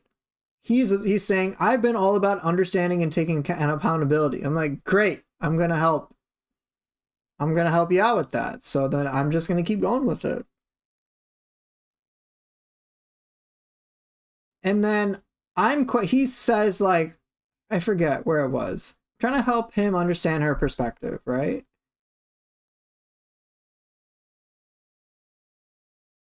But I start to notice at a certain point that understanding starts to drop. That curiosity that he's having of like trying to dig into himself starts to drop. And let's see, it was, here are some of the things. So let's see, I said, for him, he says, hey, the switch up for him felt like a blindside. And if usually in my experience, if someone's getting blindsided, they're probably not paying enough attention. So I'm like, yeah, I've done it. I'm like, we can search for a million reasons why things make sense there, but it really didn't get me anywhere, except more confused. I'm trying to save you time, energy, and stress, and the confusion help you figure things out fast. I think figure times do the essence to you. I say that because he starts saying like, this is why I felt blindsided. This is why I felt blindsided. I'm like, yeah, bro, I get it. Of course you feel blindsided. That's not what we're focusing on right now. I'm focusing on trying to help you understand her, to make more sense of things. So otherwise you're just going to go in a circle. So I have to start tailoring it back into, hey, what's going on? So then I call him out on things, right?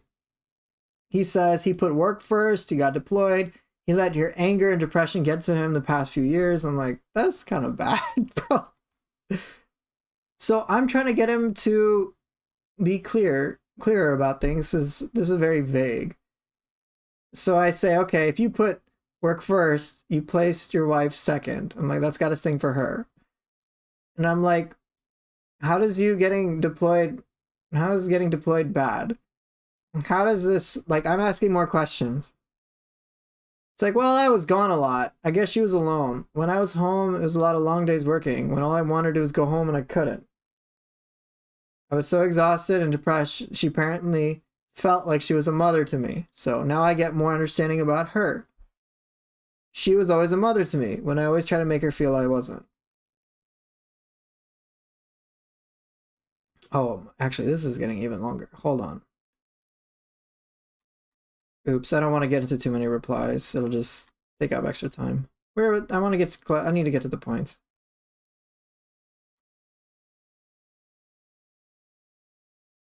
Okay.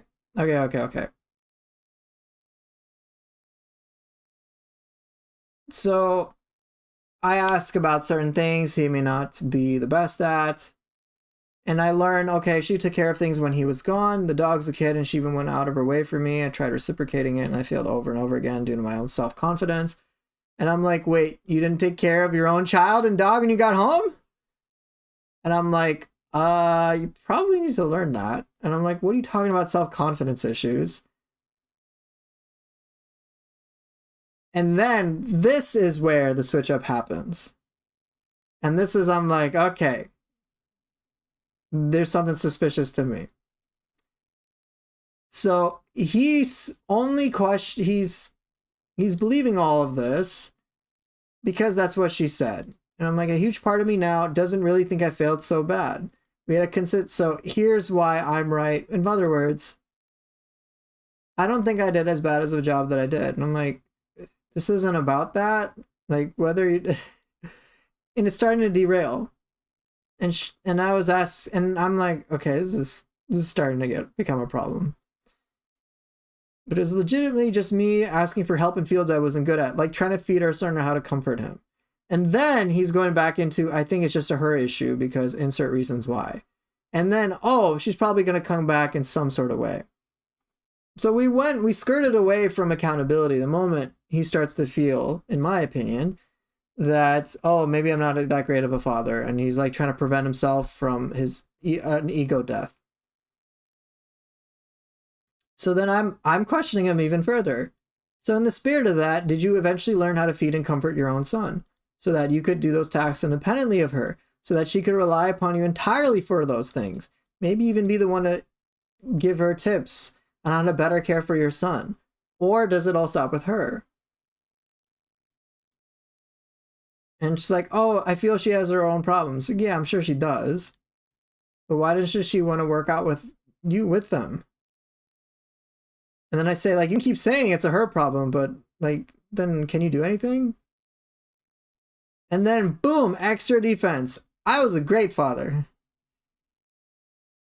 I learned how to be a great father, in my opinion. And it's like, wait, like, yeah, in your opinion, but if you're trying to understand her, we need to understand her opinion. And it starts to become more closer to like defensive stuff. And then it's shifting away from trying to understand her to, oh, what about my pain? What about me? What about my pain? And then like, oh, I couldn't immediately acclimate to this. It sucked. She won't hear it. She's so obsessed with this new guy. And he's not answering the questions anymore. And then he admits he's avoiding questions. And I'm like, bro, do something. But that's the thing. I start to be like, wait, are you as great of a father as you think you are? And then he's like, no, I actually was a great father. I'm like, okay, well, good luck, I guess.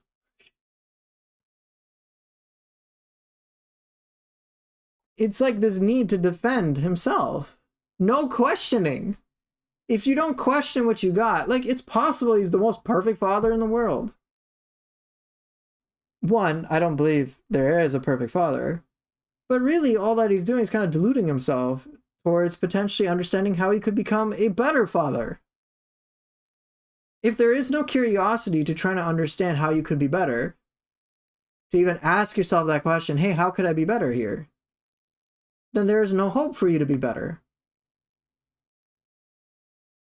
So you're screwed.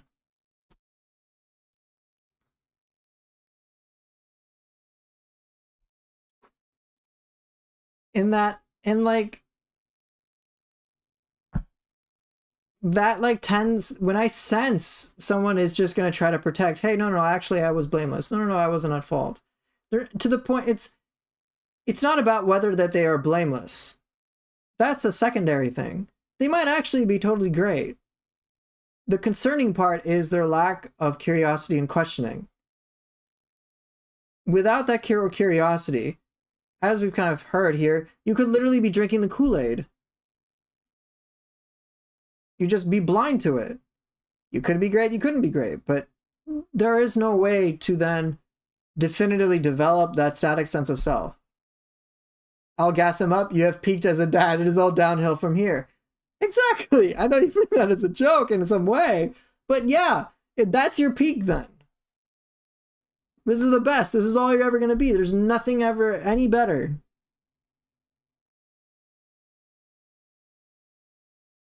But all I saw with that guy was like complaint after complaint after complaint.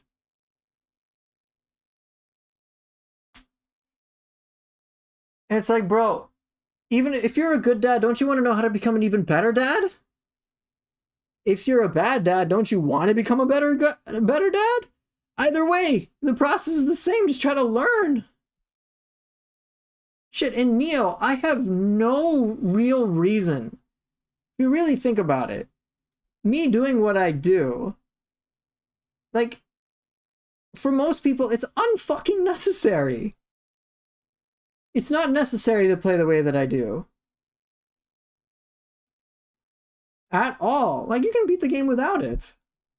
But how do I get good at Neo to the point that I can make academy guides that people want? How can I pull off the stuff that I can have? Is because I'm not setting a limit. I'm like, all right, sure, I pulled off some cool thing, but I can't help but wonder, could it be cooler? Could it be better? Is there some way I can like optimize things a little more in a way that I really like? And that leads me to sometimes some painstaking questions and like frustration on occasion. But I'm like, there's got to be something. Maybe I can make it better. And I keep going until the point I'm like, yo, I can pull some crazy shit off.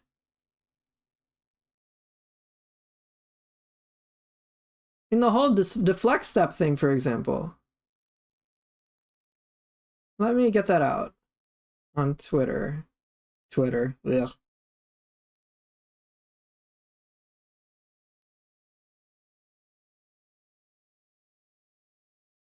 Okay.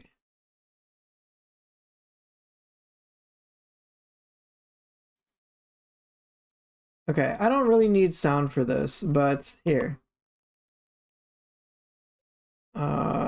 All right, so starting about now, all right? Right about now.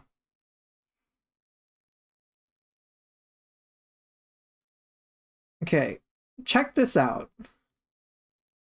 Double-headed slice, deflect cut left, deflect cut right, demon thrust, winter wind, then deflect, and then god of wind.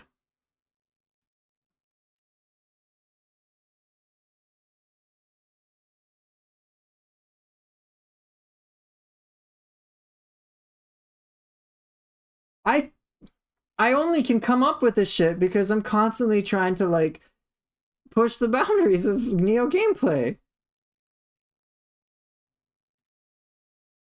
I have not seen that anywhere else, to be honest. I have not seen that to date yet. Now, maybe someone else out there has, but I wasn't aware of that type of stuff being possible. But I only was able to come up with stuff like that because I'm constantly trying to learn and understand how I can improve things so I can enjoy more and be more proud of what I create. You bet, in that moment against Taka the Shingon that I displayed, oh, it felt so good to land that. I'm like, hell yeah, that's really cool.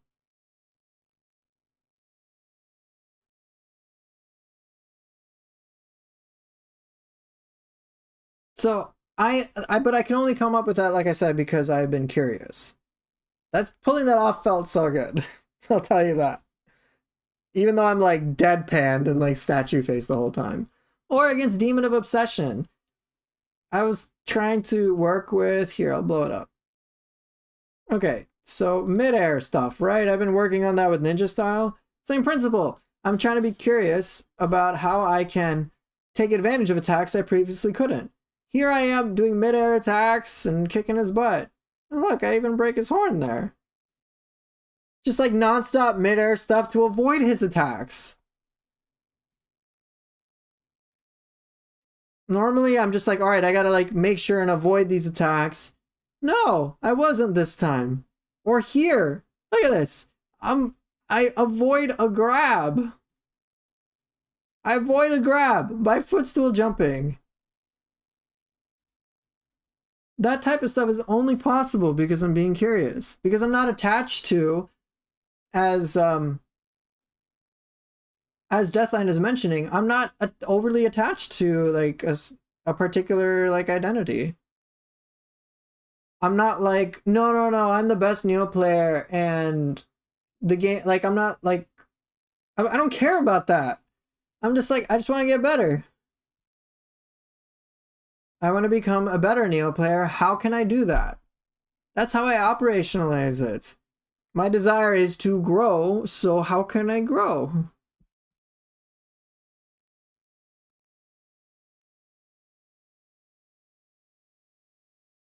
So I'm about like just getting better, bro. Trying to get good. I have to understand what my weaknesses are so that I can and understand how to remedy those weaknesses to get better. How can I learn to replicate stuff like that? So my Neo gameplay does improve over time. The way that I played at 400 hours is different from how now I'm playing at 500. Now I'm actually curious about how much. When did I start working on Deflect Step?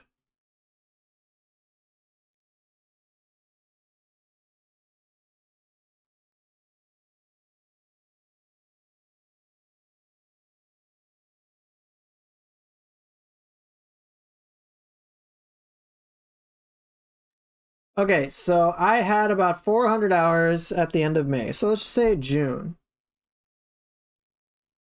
And then I started working on Ninja Style Midair Play in June. All right.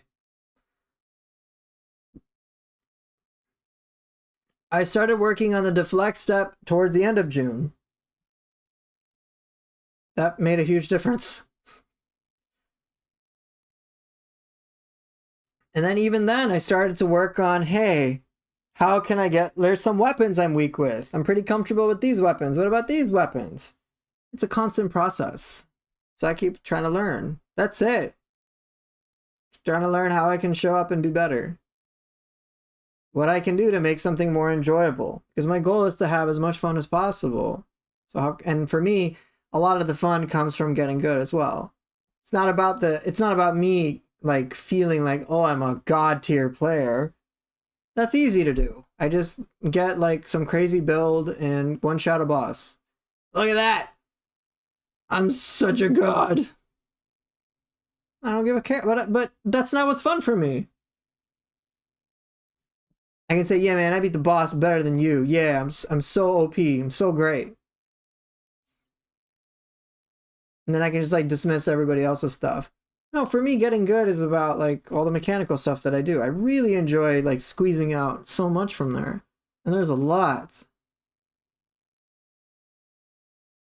So that's fun for me. It's also, and I'm not attached to like the title of being a super pro player, because you know, for some people, that sense of ego boost comes from doing +5 stone, right?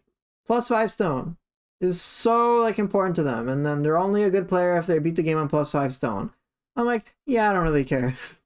Oh, someone thinks I'm shit for +5 stone. I'm like, okay, but I don't like. All right, fine, I guess. Anyway, let me go back to having my fun, and that's all. Just get an axe and spam high stance heavy and maybe learn key pulse and rolling a bit, and there you go, you can beat Neo 3. Exactly. Right, if you just want the bare minimum experience. To be honest, I sometimes wonder how I did the horn break with the 3 demons. The hitbox can be odd at times. Yeah, I can. I'm still, that's some of the stuff I'm trying to figure out. Even with Fish Boy over there, like, that's a boss I'm not that good at, and I'm trying to learn how to get better at it, because it's going to be fun. Try fighting Meisuki Gozuki duo in a Sinister End with Stone +5. Oh my god. That's a reason I haven't been online for all this time. Right, for some people, +5 stone can be fun. For me, it's not. Other people can enjoy it. I'm just not engaging with +5 stone because for me, it's just like, well, it doesn't really push in that direction. I can scale myself, and maybe that's fun for others to have min-max builds in some capacity. But to me, whatever added challenge there is not in the style I like. So, okay. I want to get good in a specific way, not like, that's all. So in the same way, I'm constantly trying to learn and grow. When I get a comment like that from that guy on Reddit who's saying, well, I've been a great father, I'm like, okay, but we can't learn anything then, can we?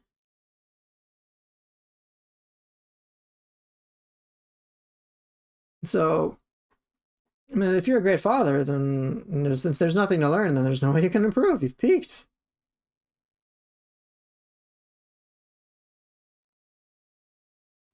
Now with Neo, unlike life, there'll be a limit eventually. But I haven't hit it yet.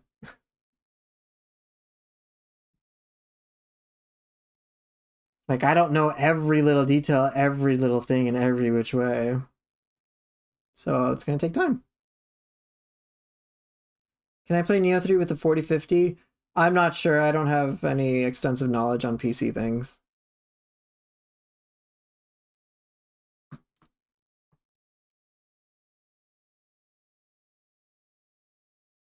So yeah, when it comes to if someone has a fragile sense of identity that is based on something that is usually fixed in nature, then any threat to that will put them, then anything can be a threat because they're overly attached to that identity that's fixed. Hey, I'm a great father. And then someone says, no, you're not.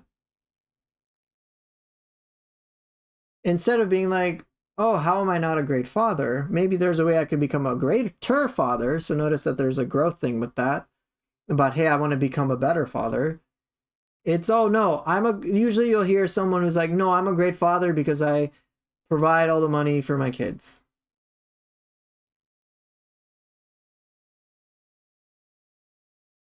It's insert defense. They perceive something to be a threat, insert defense. And then because what can happen is, oh, if I'm not a great father, then I'm a bad one. And then insert like all this like pain.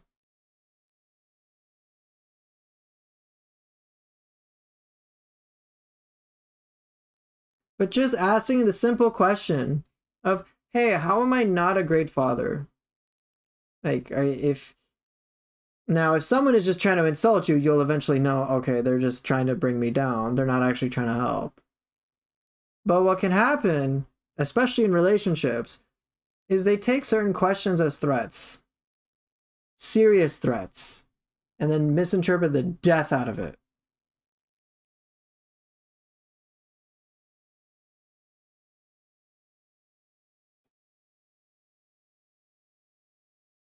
So they're more interested in protecting their own identity rather than trying to grow their skills that are associated with that identity. So as Chicken Burrito is saying, they have peaked. And what can happen, particularly in a codependent relationship, in a meshed relationship that my clients have, is it's no longer questions that become a threat. It can start to become anything and everything. They don't want to change. They don't feel a need to change. They're threatened with the idea of change. But what they are doing while not changing is doing super fucking toxic things that completely destroys their relationship, in which they cannot afford not to change, but they refuse to do so anyway, where they make the other person change in a way that's just awful.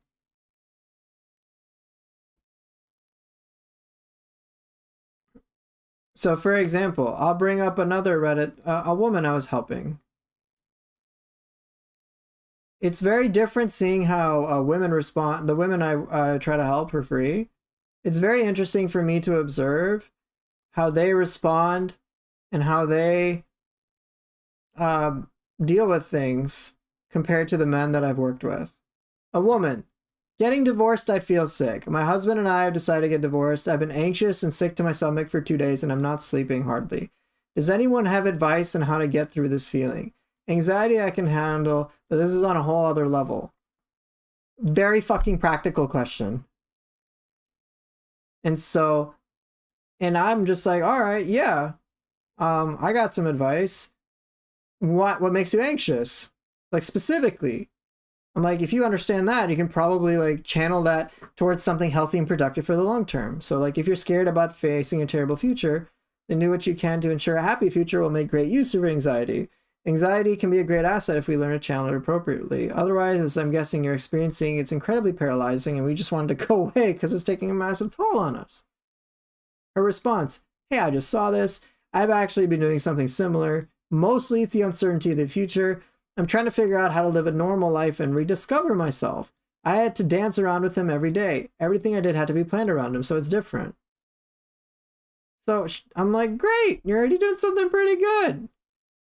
I'm like, keep doing that. Create a peaceful life. Maybe you can find freedom and independence. You know, if everything had to be planned around him, then you can just do it around you. If you had to dance around him, you're not going to have to. You can just be your own person. So sure, it might be uncertain, but you can start creating a better tomorrow today. And eventually, as you keep creating a better and better tomorrow, I'm sure you'll have a good future.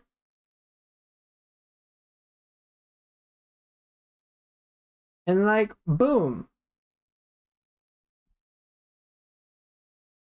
she questioned herself. She needed help. She asked for it. I gave her some advice. She processed it, and it's just like, yep, now like I've got a different thing to go.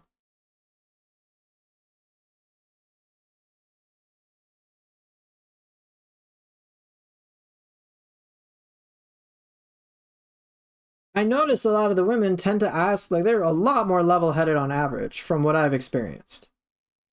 Whether that's representative of the whole population, I can't say. I'm not qualified to make that assessment, but my experiences has been like, okay, they're pretty level headed. There isn't really all that much defense. Not that there aren't women that are defensive, but like I do notice a trend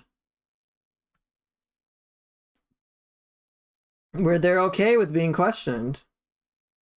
They're just looking for help. They're looking for practical advice rather than, hey, just like cater to my feelings.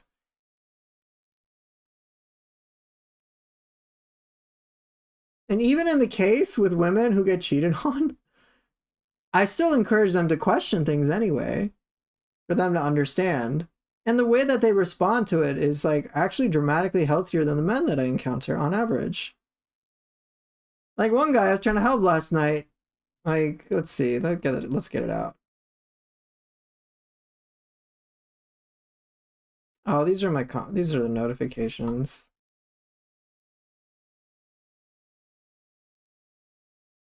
Oh yeah. This guy's like, he's like, oh gosh, I try to make things work out even after you cheated on me. And then she left and I need something to do. Everyone says I'm a great guy, but like, I want to have something to fix, but I don't know what I did. And she wouldn't even tell me. I need to fix something. There has to be a reason. And then it's like, I gotta do something. And then he says, why am I attached to such a shitty person? I'm like, oh my God. I'm like, that. I'm like, all right, bro. Okay. I'm already starting to see it. And then like I looked at his post history. So here's what I commented, for example. She's like, I need to fix something. There has to be a reason. I'm like, yeah, that's good. I'm like, fix yourself, bro. I'll try to help you with that. Why am I attached to such a shitty person or something? I'm like, I don't know about you, but having thoughts that encourage me to believe my partner is a shitty person doesn't sound good. Probably merits some internal fixing. It's one thing to feel hurt by an affair. It's another matter to label our partners as shitty. After all, it's hard for my partner to feel loved if I think she's shitty, right? Like, okay, rather than trying to understand why she had an affair or why she could have had an affair, his conclusion is she is shitty. I'm like, no, and I'm thinking like, no fucking wonder. But I don't know what I did. And I'm like, okay, well, think about the various ways you may have broken safety and trust with her. Evaluate past behavior that could have contributed to her leaving. I'd also think about how you're reacting to things in the present to see if there's something you can work on regards to yourself. I took a look at your post history and something stood out to me. In general, when you aren't getting what you want, you seem to resort to rage and or depression. In other words, you are breaking apart. So when you say, she wouldn't even tell me, do you think she feels comfortable enough to tell you, given your reaction so far? Or is she worried you might label her as a shitty person without even understanding why she left you in the first place, and potentially worse? This is a guy getting cheated on. And I'm like, he's like crumbling apart. And it's like, yo, she probably doesn't want to tell him why, because she, like, one, he's already admitted he has rage and anger problems. And like when I'm talking about rage, it's stuff that if this person was to hear about, it'd be like kind of concerning. And she's like, I just need to get the fuck away from him.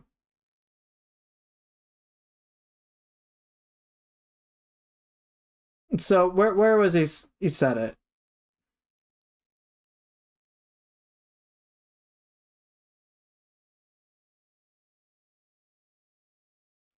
Where was it? How do I deal with this rage? I'm so fucking angry. I've never been angry like this. I never let myself get angry because I never want to do something or say something I would regret. And here I am. I hate the person I've become. I'm angry all over the fucking time now. And when I'm not angry, I'm crying my fucking eyes out. She is one fucking room over, smiling and laughing and flirting with their affair partner. Fuck her. Fuck Chris. I'm so fucking close to trying to break the fucking laptop I brought her. Maybe she could feel as alone as I do. Cut her off from her AP and remaining friends. She's eating food I made. Oh my god. Look at that shit.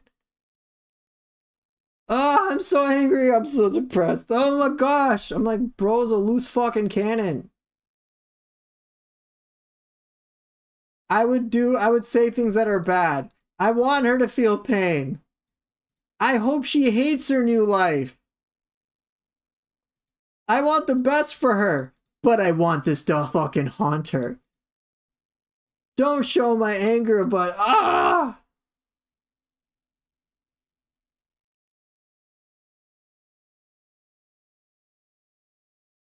But it's like, bro, you are flip-flopping. No wonder, like, you got this rage. And she can tell. She wants no fucking part of it. She's like, the issues are with you, bro. I'm out. Oh my gosh. So he's like a loose fucking cannon. And then it's just like, complain. Oh my gosh, I'm depressed. I'm like, bro, your own reactions in the present. Yeah, exactly. No way she can't smell this. She's like, I don't want to deal with him. I don't even want to talk to him about it. Because if this is how he reacts to finding out, what's going to happen to me if I tell him serious things? He even says, I feel like breaking her laptop. I want the best for her, but I want her to feel pain. That's like, oh man. Like, that doesn't sound healthy at all. It's not something she can talk to him in a mature way about. There's the threat of him blowing up or harming himself. If I tell him exactly why, then it's like, dude, could he kill himself? Could he break my stuff? Could he be abusive in some way? Blow up and explode? I don't want that to happen, so let me not. I'm like, yeah, like, that's reasonable. I'm sure people can relate to that. Be like, hey, like, if someone is struggling, I don't want, like, if someone is, like, giving someone bad news, you generally don't want to do it when, like, it feels bad to give it to them when they've already have a lot on their plate. Like, when they're going through bad shits. And that's just for, like, outside of any romantic relationship. But he's, like, exploding. Does he have a trouble to form a relationship? I would say yes, based on this. But he was in, like, a relationship. I mean, he's clearly married at some point.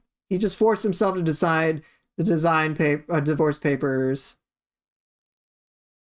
But there's, like, no self-awareness here.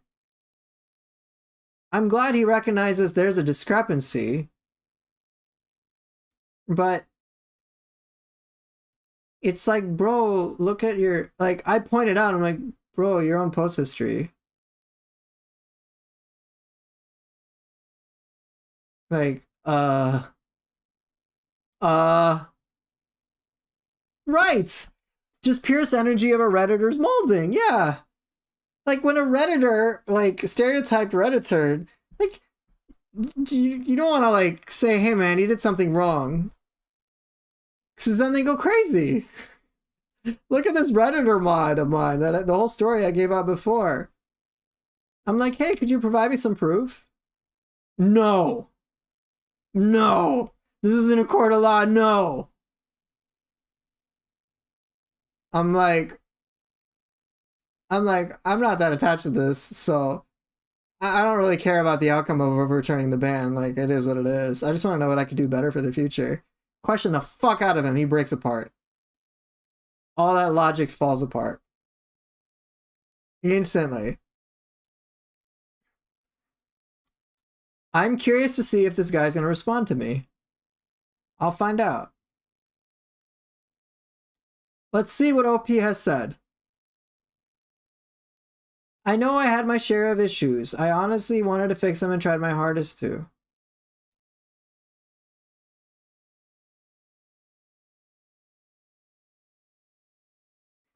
And here's the thing, this guy lacks so much self-awareness. So we saw like his posts about him like blowing up, right? I know I had my issues, and I honestly wanted to fix them and tried my hardest to. The worst was that she let me run myself ragged trying to become her perfect husband after I found out she cheated. She cheated. She told me how unhappy she was and how it was all my fault. And then when I asked her why she didn't talk to me about it before, she said, I didn't want to upset you. And I'm like, yeah. That even though she was openly cheating on me, I fixed everything she told me about. She even admitted, she told me too late, I can't lose him. Then it became, it's not your fault. Then it became, I know we both want this divorce, even while I was begging her to try to fix things. I know I was desperate and pathetic, but I wanted to try to work things out because I'm loyal to a fault. I said better or for worse, and this was rock fucking bottom, but I was still willing to try. Hey, you weren't desperate and pathetic. You loved her, and like you said, you took your vows seriously. And like, oh man. I think one of the hardest things about divorce is you will likely never have answers to many of your questions. You just have to find inner peace and accept that. Yeah, man, you're never gonna get those answers, bro. Yeah, man. I don't think it's possible to make sense of. You didn't deserve it. Yeah, same, bro. Yeah, man, it's hard. I'm like, you fucking kidding me? I take one look at this guy's post history. I'm like, bro's got rage issues. He's got anger issues. He's flip-flopping the fuck out. He's not emotionally mature in the fucking slightest. No one's gonna trust somebody who, upon getting news they don't like, goes fucking nuts. Oh, I'm gonna break your shit. I'm gonna break your laptop. I want the best for you, but I want you to suffer. I want you to feel this pain. And as Chicken Burrito has said, that's more of what you do to a person you hate. He's like, no, I don't hate you. I love you. Then stop doing this shit. I'm trying the hardest I can. I'm not succeeding. Then figure out a better way, bro. No, you're just trying to make the perfect husband. The problem isn't with me, it's you. You fucking had an affair. And she's like, I can't even talk to this guy. I would rather just not deal with this shit anymore. Okay, it's all my fault. Yeah, it's my fault.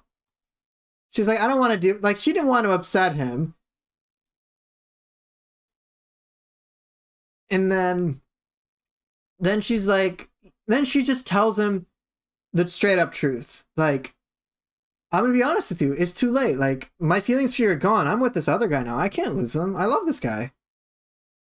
And that's her telling the truth. So she tells the truth, and then she knows what it does to him. And rather than him, like, trying to work things out with her, not necessarily like a romantic way, but just like in a genuine way, in a loving way, she's like, yeah, she feels kind of guilty. And then on some level, and she does care about him, to saying, no, it's not a you problem, it's a me problem. And then in the meantime, she's like having to protect herself. But she's only saying this from a sense of self-preservation. And then like, yeah, I know we both want this divorce. She's like, no, I don't. I really love you. And then he doesn't treat her in a loving way. And it's like, okay, he doesn't really give a fuck about me, which is true. Because it's all about what he wants. And then she's like, yeah, that's partly why I'm leaving you. Then you get a bunch of men, as you're seeing, all just like trauma dumping and shit. But none of it's productive. But I glance through this in like in moments and I'm like, problem. It's so obvious.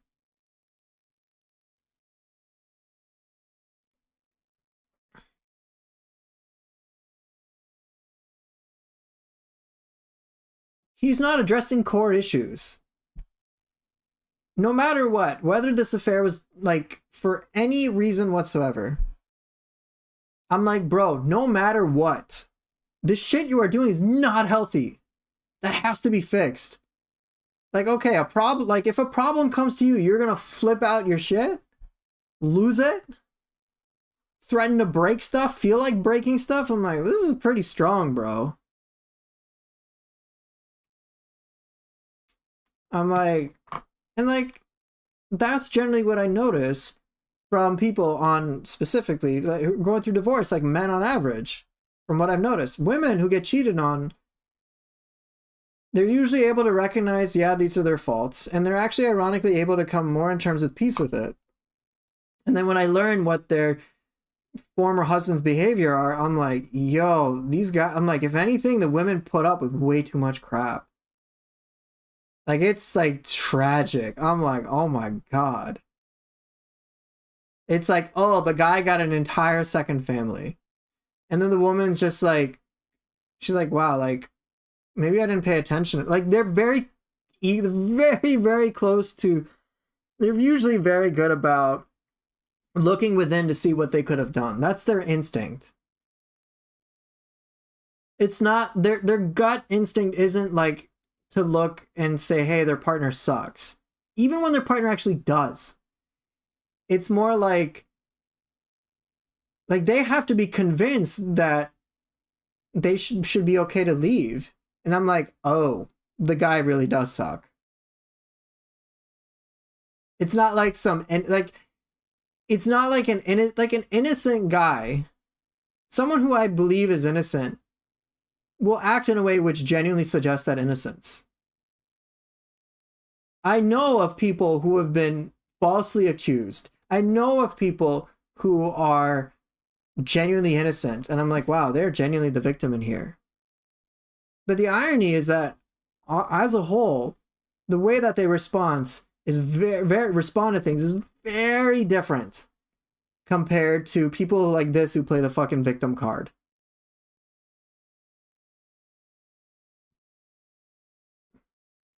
Think about the lack of self-awareness it takes for this guy to not even see, bro, you got rage problems. Even though he makes posts for support about it. There's just no awareness about it. He doesn't really understand himself and how to be better.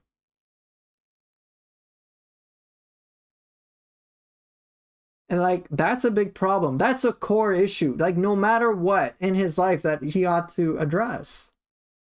Because, as Art of Lack has mentioned, if you don't address those core issues, it's going to leak out everywhere. Like in Neo, if the foundation of my gameplay sucks, if I don't even understand like how to play samurai style, then of course anything I deal with like weapon wise is gonna suck. Even in samurai style. If my mindset is tuned towards blaming the game for being too difficult as to why I keep dying, then you know, I'm gonna keep like that in and of itself is gonna prevent me from being able to appreciate the game and like everything else. Maybe not the best analogy, but hopefully you get the point.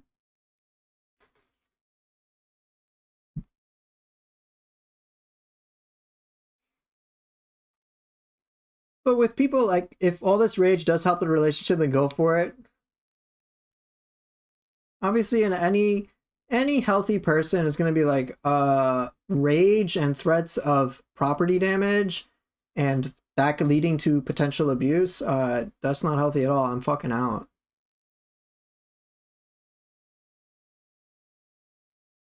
Like, no wonder she's out. You know, Wizard, he probably did. He probably does think, oh yeah, I'm so sorry, I had a rage problem, but I've just apologized and I'm trying to work on it. Like, he'll say that. But then he doesn't have any results after the fact because then he blows up again. To me, it's very clear he does not have a good grip on his emotions. Very clear.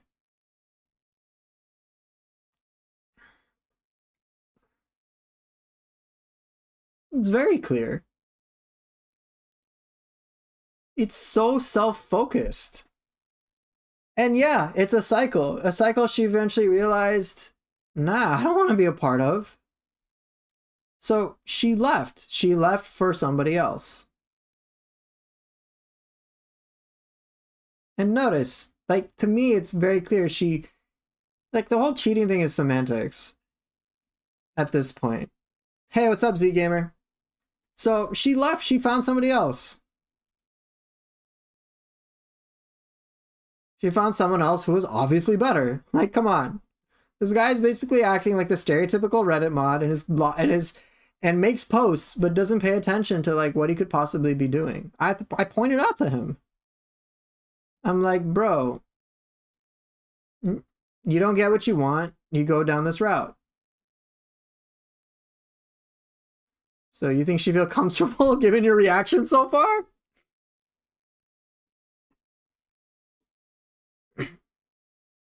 Like, this is the type of stuff that could lead to abuse. So she's like, I don't even want to talk to it because I don't feel safe enough to do so. This guy has a very, very warped sense of self. So as per the diagram of this stuff, she was in a codependent relationship with this guy. Very clearly. This guy cannot handle his own emotions. And he does terrible things. And she's definitely, I'm pretty certain, has had to placate it. I'm pretty certain about that. She eventually saw nothing was getting better. He was not changing at all for the better. So she's like, fuck this. I'm going to do what's best for me. Oh, things are really great now. I'm going to do what's best for me. So he has a choice. And this is a choice that people have to face. Do they want to stay in here? Because guess what? Any woman who has like high self-worth or reasonable enough self-worth, they ain't gonna stand for this shit. I mean, I'm sure you guys wouldn't exactly be friends with this guy. Like, oh, he could break my laptop if he doesn't get what he wants. Well, what if I piss this guy off? What if I get him angry? I don't even know how I could get him angry, but what if I get him angry? Then he's gonna like threaten to break my shit? I'm gonna leave. I don't want to be around this. What the fuck? That's pretty messed up. I think this guy needs help, but I don't want to have like I don't want to be friends with this guy. It's the same principle. Y'all know, hey, I don't deserve this shit. This is messed up. So let me like get along with people who are like fun.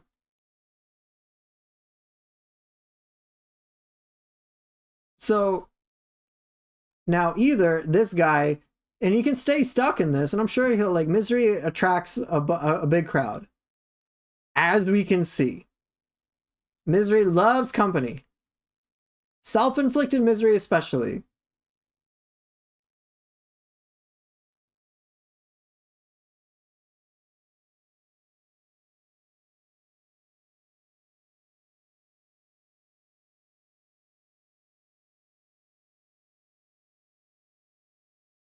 So, anyway. Yeah, misery loves company. And obviously some people are being supportive. But look at this. Fuck her, she's a shitty person. Good fucking riddance. There's no answers for any of it. Obviously bullshit.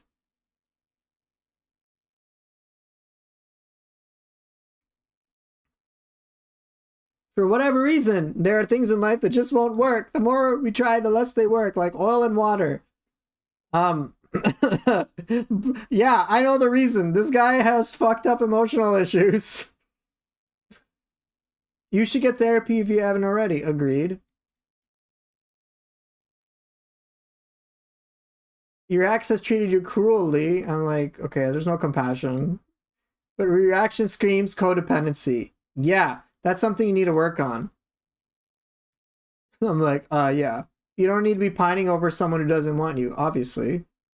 It shouldn't be like, oh, I need this person and they don't even want me. I want them back. I'm like, look. Like, in my own relationship, Cass doesn't want to be in a relationship with me. But I'm not, like, broken at the seams about it. I'm like, yeah, it hurts, but I'm not like, oh my gosh, I can't believe it. My ex-wife who was emotionally abusive to for years doesn't want me. Oh no. I'm like, well, yeah, no fucking shit. And all I do is, like, because I do want to reconcile with her and stuff like that, my focus is honestly, like, just, it's the same as it's been, which is make her feel comfortable, make her feel happy, give her a better life. You know, the stuff that I should have done when I was married anyway. So marital status doesn't change shit for me. I'm like, who cares? Married or not married? Do I still want her to have a better life? Yeah. Do I still want her to feel happy and cared for? Yeah. With me or without me, doesn't matter. With somebody else, fine. I still want to be there for her, support her as best as I can, lift her up, help her feel, be a strong, independent woman that don't need no man. I don't want her to need me. I don't. Besides that, if it's a relationship, I want her to want me. If she doesn't want to do something with me, I'm like, please don't. I don't want you doing anything for me out of a place of obligation or feeling forced to. I'm like, if I even get a whiff of that, I am not involved. It is a mutual thing, not a one-sided thing. I am okay with being alone. I am okay with being single. That is fine. I will not violate my own values. That's what I'm attached to. This guy obviously probably isn't.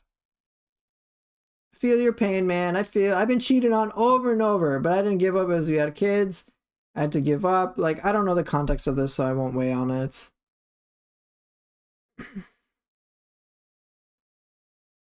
She did you a favor.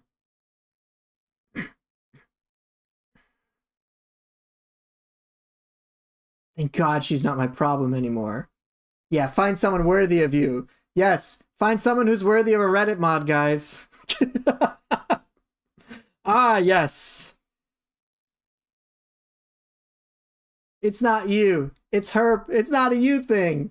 Yeah, a guy who has serious rage issues. It's not a him problem at all.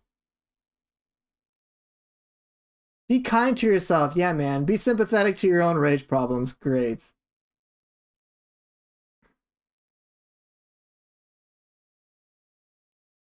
It takes two to have a relationship. Yeah, congrats. Groundbreaking advice, bro.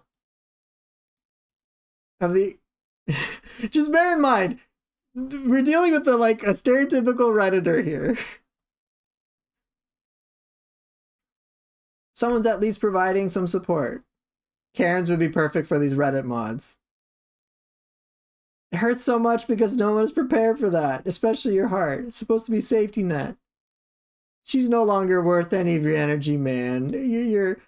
You'll be all good, man. Forget about it. I'm like, focus on loving yourself. You should move on too. I'm like, all right, yeah, that's cool. This is a little better, I suppose.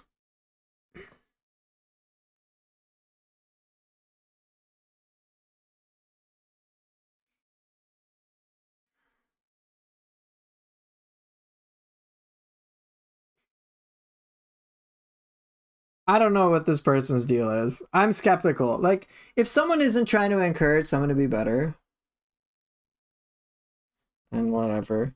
Like, I'm like, I don't know. But man, this whole of course people are going to be supportive because naturally it's like, oh man, you got cheated on. And they think of like the typical way that affairs happen.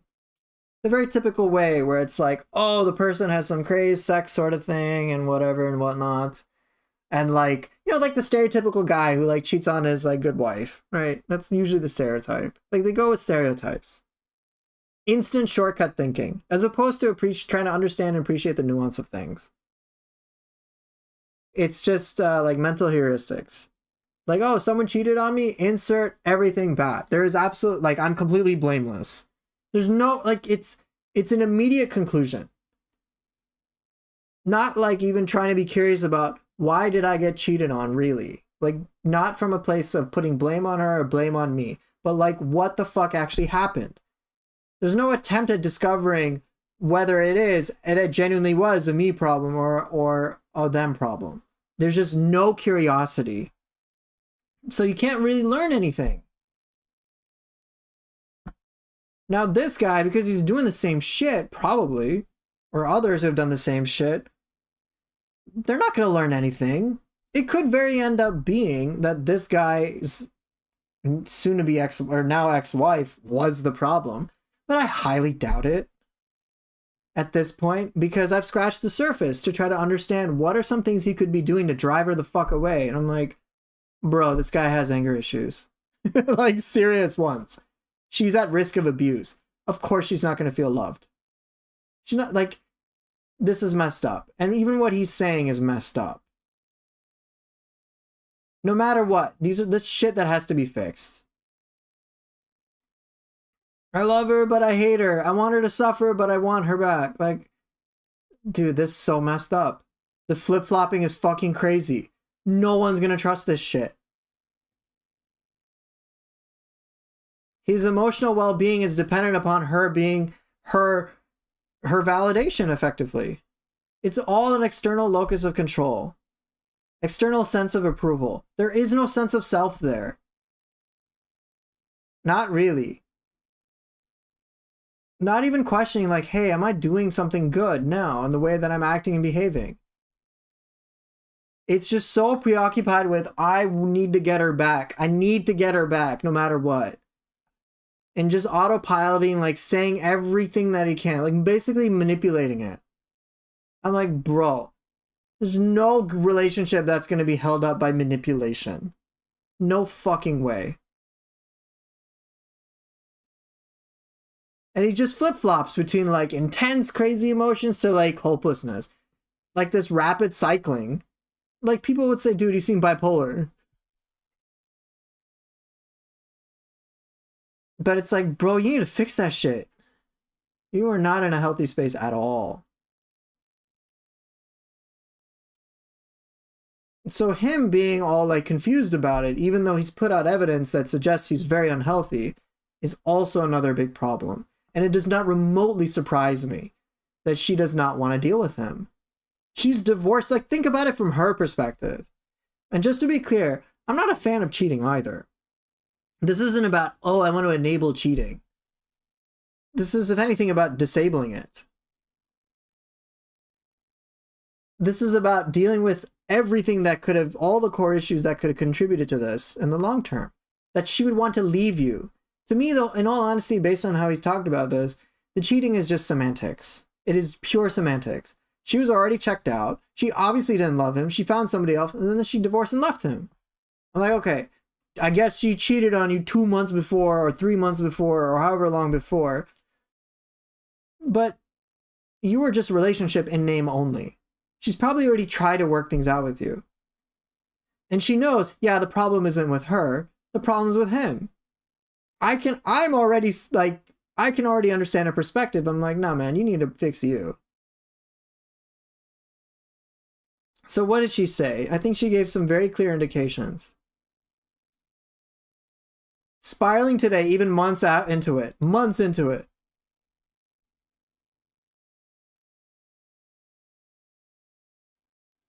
If you're so obsessed with her, then shouldn't you find a smarter way to get her back instead of molding? Yeah, that's what I advocate for people.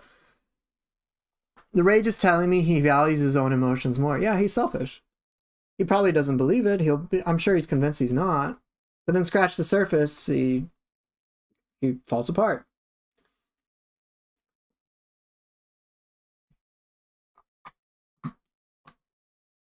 She moved 1,500 miles away to the same city as the guy she cheated on me with about 4 weeks ago.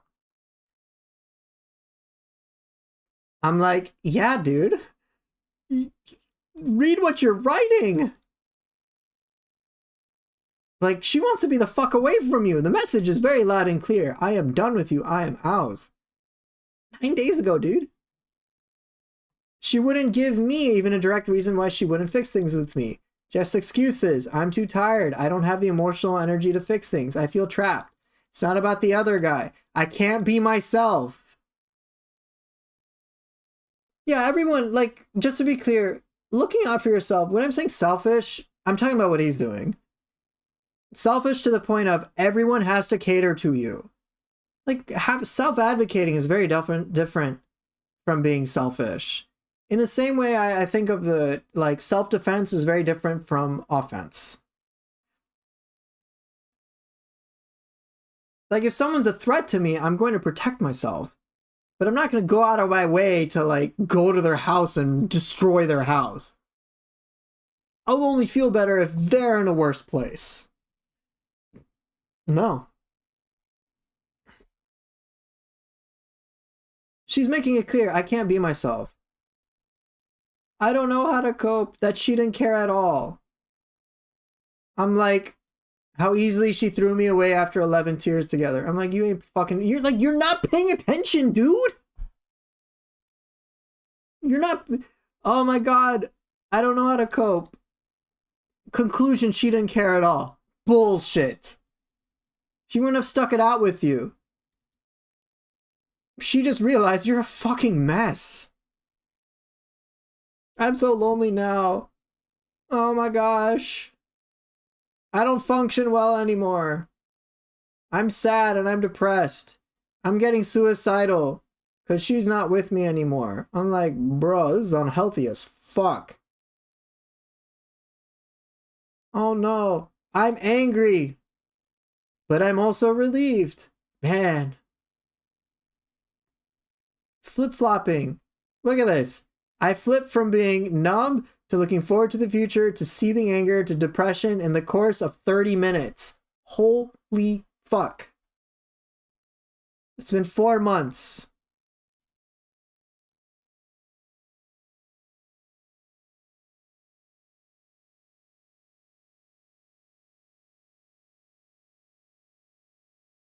I'm like, bro, if you can't, I'm like, go. Like, you need, like, okay, yeah, stuff is hard.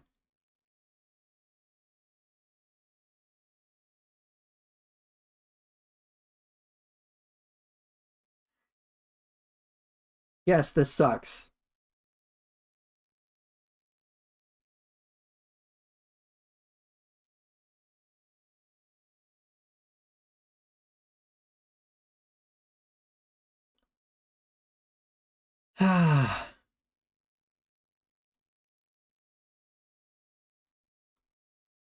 I'm like exhausted going through with this.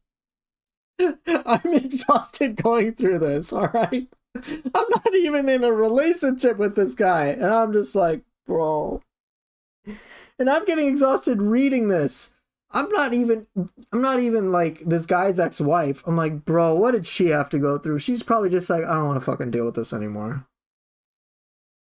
I'm tired reading this. I am tired reading this. I don't have the energy to keep speaking about this. I've been ranting about this. And it's like, no wonder she checked out. Give him the life lesson, the rage isn't gonna work. It seemed to work for him to a certain degree. Imagine you're your girl. Yeah, you're asking this guy to empathize. Now, here's the issue. I can tell him he wasn't being empathetic enough, but he says he does everything he did. He's saying everything he did was effectively perfect.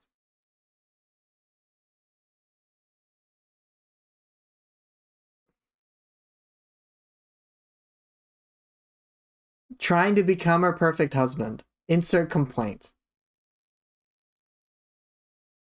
I fixed everything. I fixed all of my issues, but why isn't she coming back, bro? And then she's like, sorry, it's too late. And then he loses it again. Okay, well, so much for everything being fixed, right? Like the irony about this. He's fixed everything. She feels comfortable enough to tell him, it's too late. I'm sorry. I can't lose him. She's... And then I guarantee he, like, went crazy. So much... Like, there's just so much wrong with it. Like, you're pointing... What, like... So you're saying become her perfect husband. Like, it's... She let me... The worst was that she let me run myself ragged trying to become her perfect husband. I'm like, don't you want to be her perfect husband? Don't you want to, like, become better for your partner? But he's spinning... And, like, I'm like, I do. If there's a way I can make Cassandra feel happier, and if it's a way I can do it, yes! I want her feeling happy and comfortable.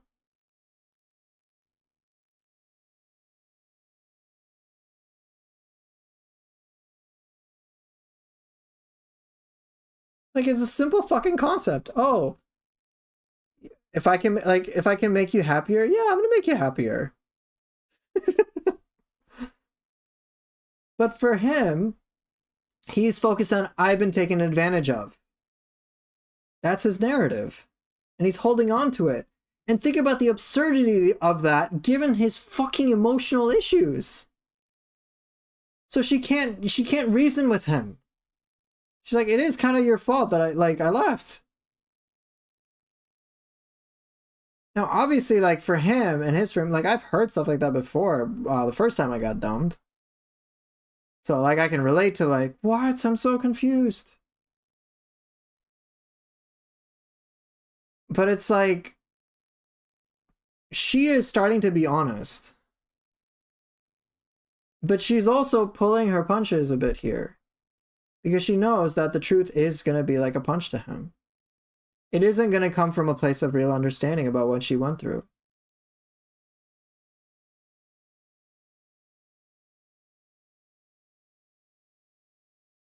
Dang, this is giving me flashbacks, actually. But in the same way in which my first girlfriend dumped me because I was like kind of fucking like messed up, which I was. This guy isn't seeing it as well. And I'm like, bro, you think about the way you're responding to one that you love right now.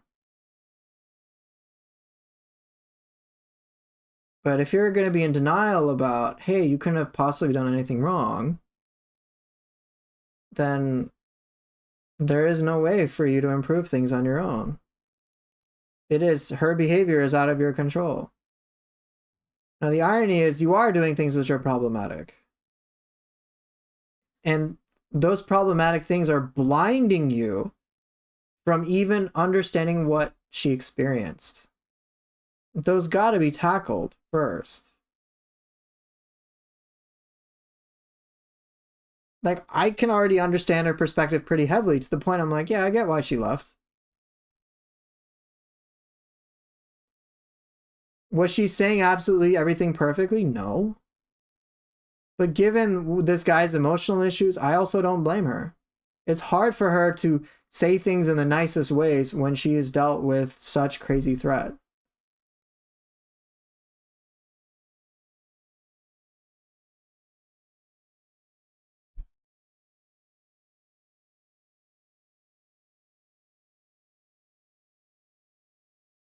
What he needs more than anything is self-development help, proper therapy to get that. Well before any sort of relationship stuff comes into play. Well before that.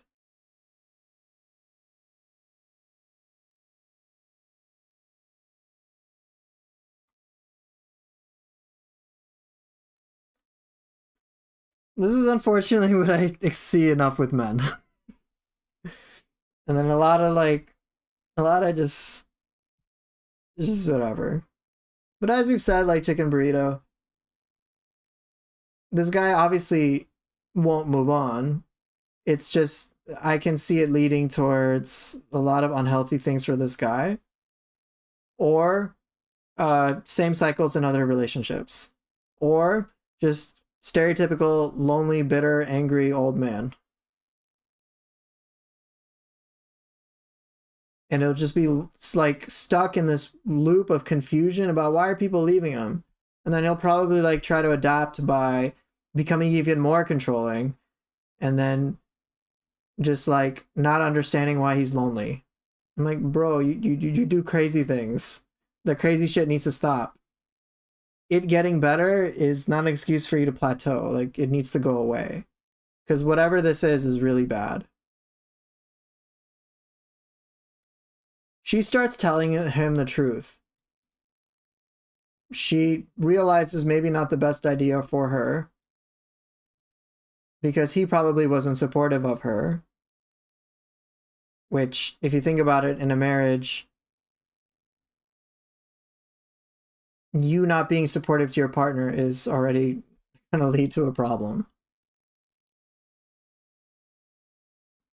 She no longer wants to be supportive of him because that's all she's done. Try to support him at her own expense. It's very clear. It's probably just me, but I feel like a lot of men can't listen without getting punched in the face once. Here's the thing. He's already gotten punched here. He's still not listening. I know plenty of people, specifically men, who will keep getting punched, whether like physically, sure, I understand like a physical punch could make a difference.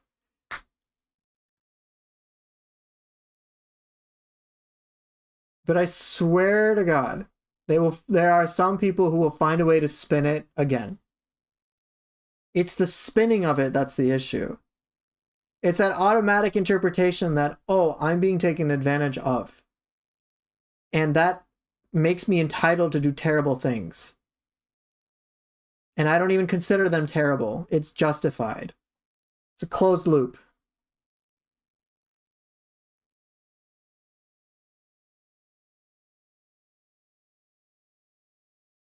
I mean, I'm sure you know of people. I'm sure you know of guys who just keep getting into physical fights. With people like, oh, an argument's going bad with somebody.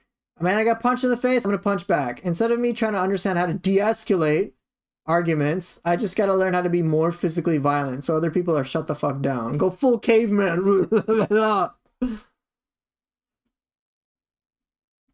like obviously she's not going to do domestic violence. But yeah, I'm going to steer away from the physical sort of things. But I understand the sentiment, though. I unfortunately know people who keep repeating the same mistakes and then keep outsourcing any sort of responsibility of their own actions onto other people. I like remember that guy I've talked about who's been through who's been with 100 women. None of like I think he's had sex with like 100 women, at least. I mean, it sounds cool, but we live in a modern world, so that's out of an option. Well, think about this, Chicken Burrito. I play Neo. I have killed so many of the enemies. The bosses still keep fighting me. Like, come on, bro. I know, modern world. Yeah, there's just people haven't evolved. But, yeah. Very unga bunga here.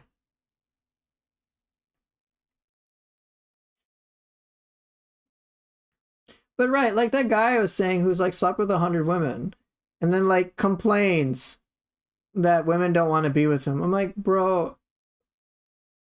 why don't you take a serious look at yourself?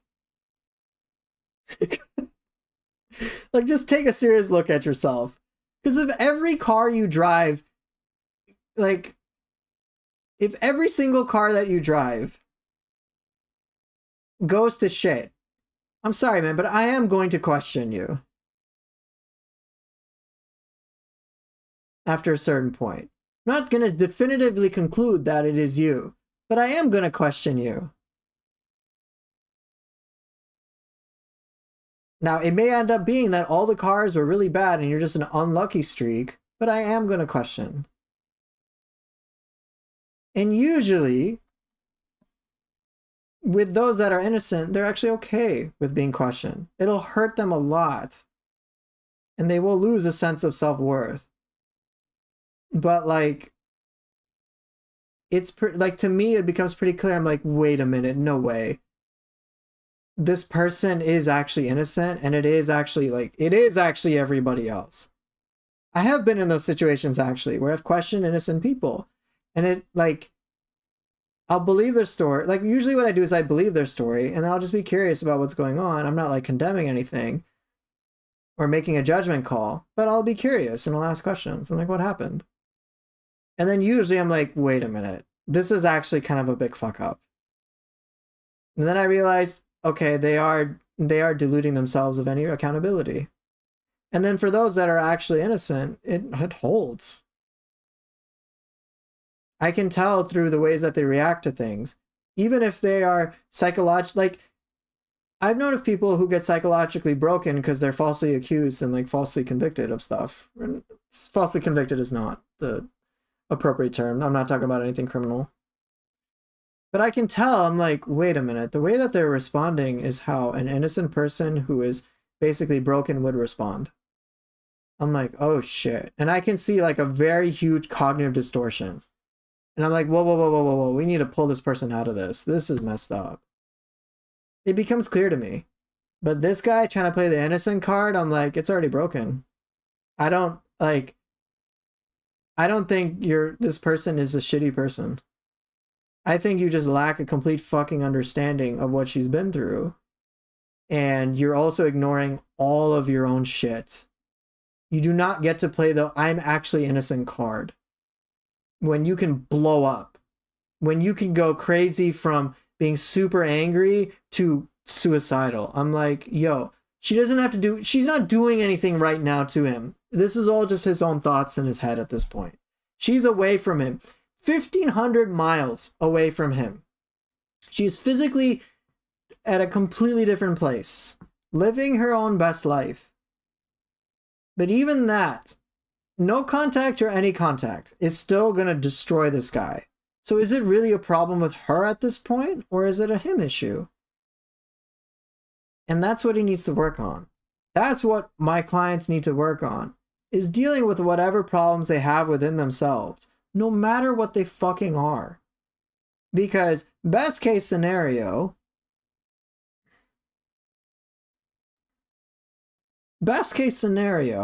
you find out, hey, I'm actually good to go. Like with the innocent people I'm talking about, they do all this questioning and scrutiny, and then I realize alongside with them, they're fine. And usually it's very quick to tell. I'm like, it's very quick. And my mistake has been not believing them sooner. So I usually will believe someone's story, but I'll just ask questions anyway. And then eventually, if it is bullshit, it does fall apart. And on some level, they know this. Even in the case, so I'm going to relate this to victims of sexual assault. There's always that like overblown concern of like, oh my gosh, could they be doing a false thing and falsely accusing a guy? Obviously, that's possible. They could be making it up. But usually what happens, and what people have learned, and as I learned when I got some training about this, was just like, believe their story. If it is bullshit, it will come out. And one police officer who was instructing about this, who herself had been sexually traumatized and sexually abused as a child, she was saying one of the worst things was having no one to believe her. And now when she was in the position of being a police officer, she learned that like, she's like, I've done this enough to just know, just believe them, believe their story, and you can just ask questions about what happened. And in the way that you would with an innocent person. Genuinely believe them and ask the questions. Don't make any conclusions about anything, just try to get details about their story. And try to be understanding of them. Eventually, over time, you will discover cracks if it is bullshit. And with those cracks, with those who are genuinely trying to just like make a bullshit accusation, it comes to light. But that police, right. Innocents respond more often to like grief and pain, like you can tell. And less about anger. Right. And you can clearly tell they do understand the situation, but they're dazed. It's a very, very different thing. An innocent is more likely to blame themselves to an extreme. And whatever flip-flopping that they might have, you can tell it's like, whoa, they have encountered serious damage in a way that you're like, I think this person's innocent.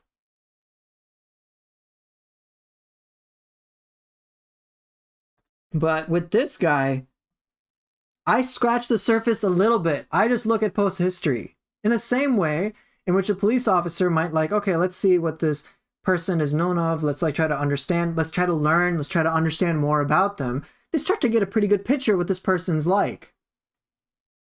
I got a picture of this guy just scanning through posts in a few minutes. Okay? And we're like, bruh, sure, it's not cool that she cheated on you, which isn't a crime, by the way.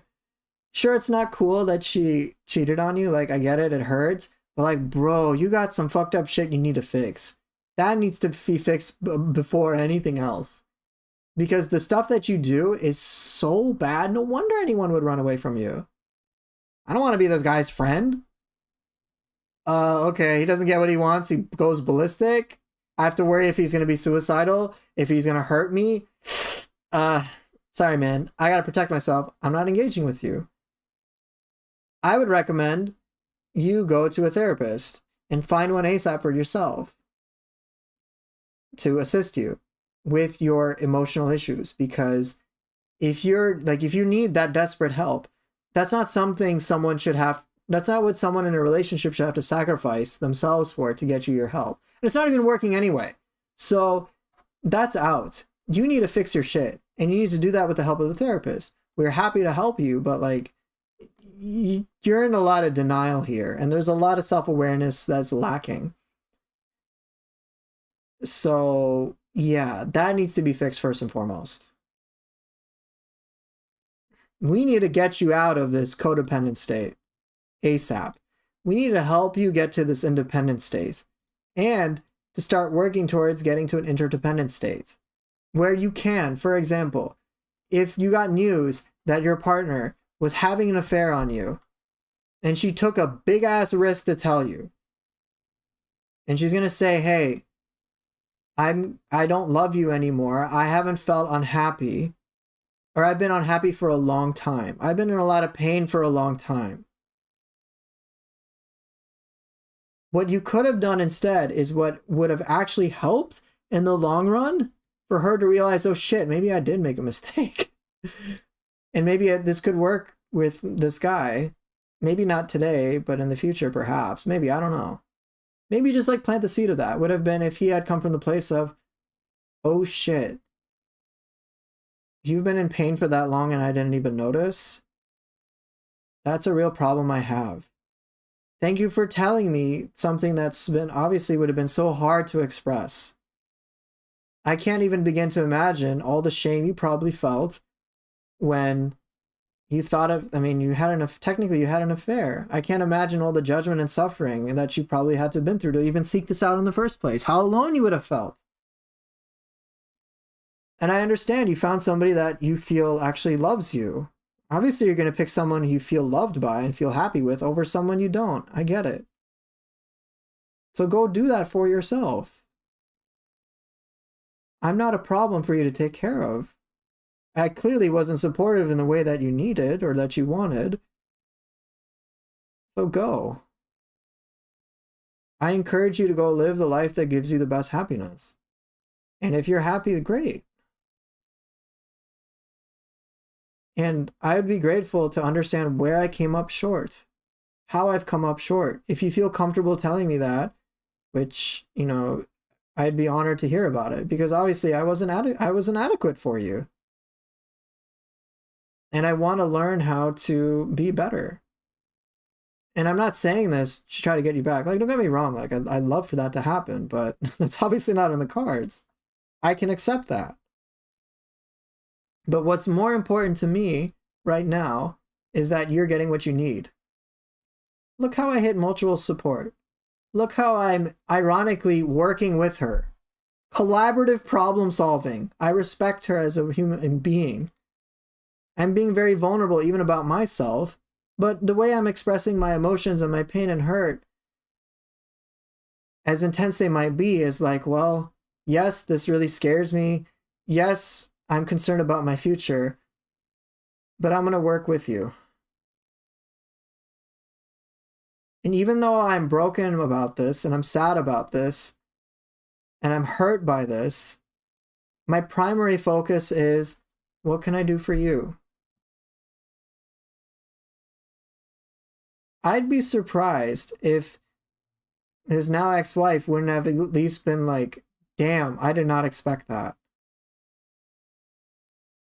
If he had been this way of being supportive towards her, working with her, being vulnerable in a healthy way with her, I'd be shocked if she would have had an affair with that on a person like that in the first place, who was consistently like that for 11 years. Be like, bro, no way. No way. I'd be surprised if she wanted to get 1,500 miles away from a person like that. No fucking way, dude. Unless you're saying she's so fucked in the head that she wouldn't respond well to that. Which, if that's genuinely the case, then stay the fuck away from her. As Chicken Burrito is saying, like, bro, just move on.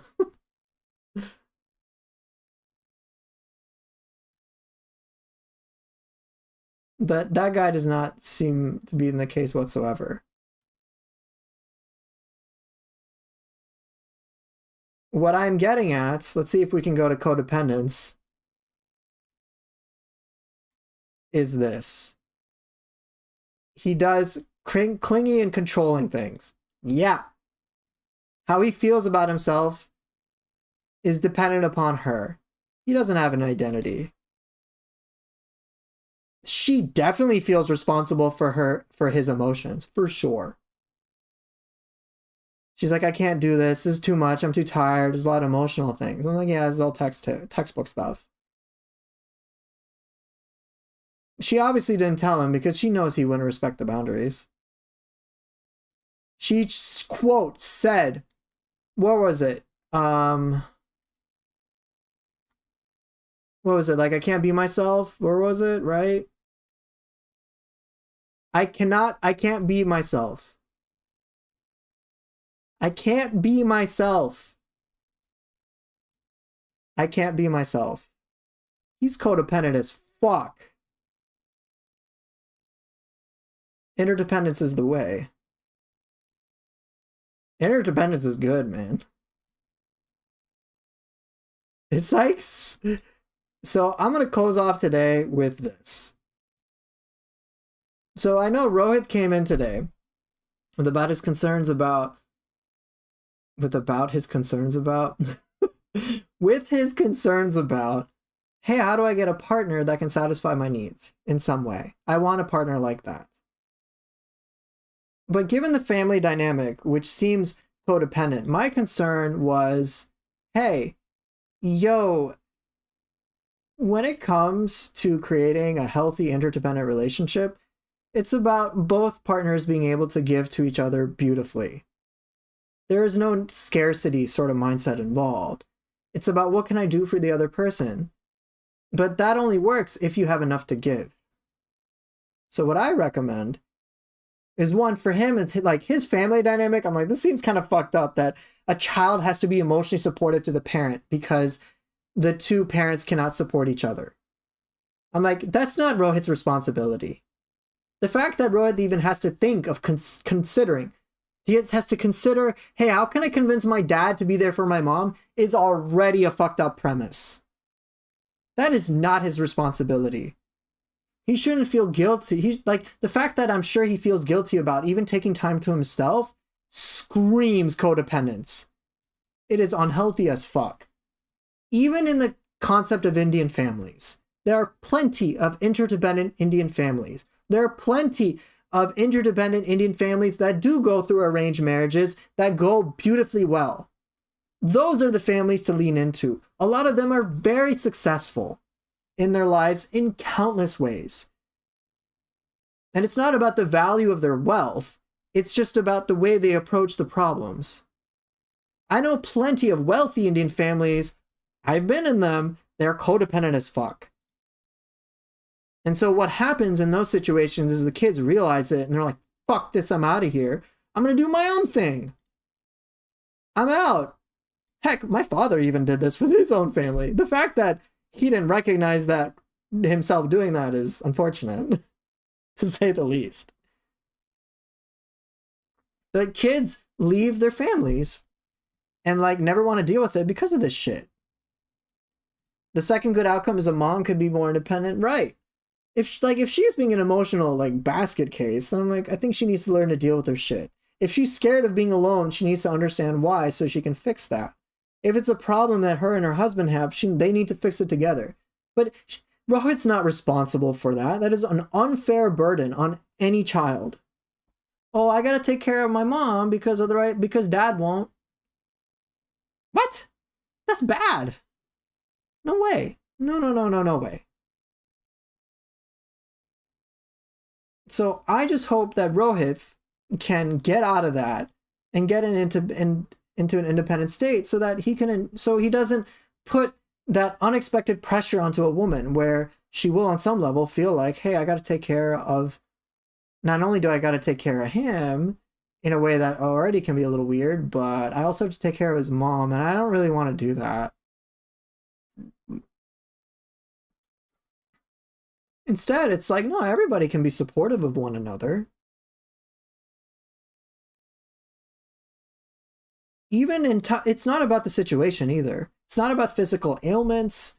It's not about the problems themselves that can make or break a relationship. It's how people work with their problems together. That's the bigger thing. Are they mutually supportive to each other? Great. Do they have shared decision making? Great.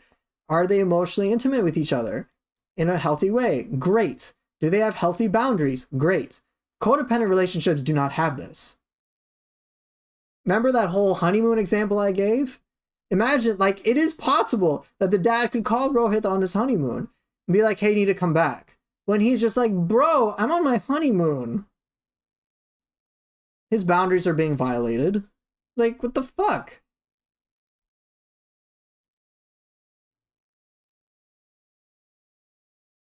Go for stoic approach. I don't know necessarily what you mean by that. But he should go for his own happiness, absolutely. And with couples, they can build their happiness together. It's like you're building up a fun project together. Sharing a life together, you know? Cool shit. It's fun. It's a shared journey. It's like, ooh, how can we make our lives better today? Ooh, this could be fun. Oh, honey, you're working on your career and you're working really hard. Yeah, I know we're in debt together, but let's figure out a way together out of this. Oh yeah, we've got health problems. Let's figure out a way out of this together. How can I support you in a way that helps you? It's good. Not stressed about this shit. You're not worried about anything, really. It's not you and it's you and your, it's not like, hey, I'm fighting with my partner against the problems at the same time. No, it's me and my partner are working together on the problems, whatever they might be. Oh, you've got mental health issues. How can I help you with that? How can you help me with how I help? Like, it's all just about giving, and support. It's not, oh, I have a problem and it's your responsibility to take care of my problems for me. Like, I have PTSD. It's not Cass's responsibility to deal with PTSD stuff. I need to figure out whatever, like, shit I need to fix. All I ask is for support, and she tries her best. And I'm like, thank you so much.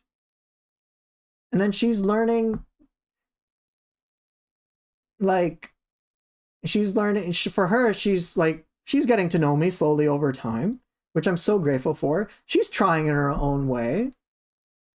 But I recognize when she's not willing to be supportive to me, why? So what do? I support her. It's that simple. My focus doesn't change. I'm like, I'm going to practice being supportive to you. How can I be even more supportive towards you?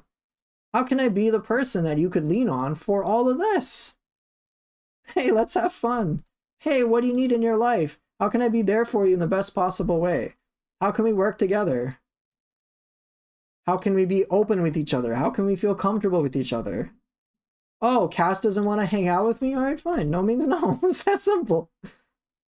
Oh, like, she's going to visit her family next month in England, and I've told her flat out, like, I don't want her to go. She doesn't really want to go, but she's made this choice. So I'm not going to be like, oh, I don't want her to go, so let me, like, secretly cancel her thing, her plane ticket, because I don't want her to go. I mean, imagine all the boundary violations involved with that. I'm like, no. I respect her choice, even though it's not a choice she's happy to make. And in the meantime, I'm going to fucking deal with it. And I'm getting hungry.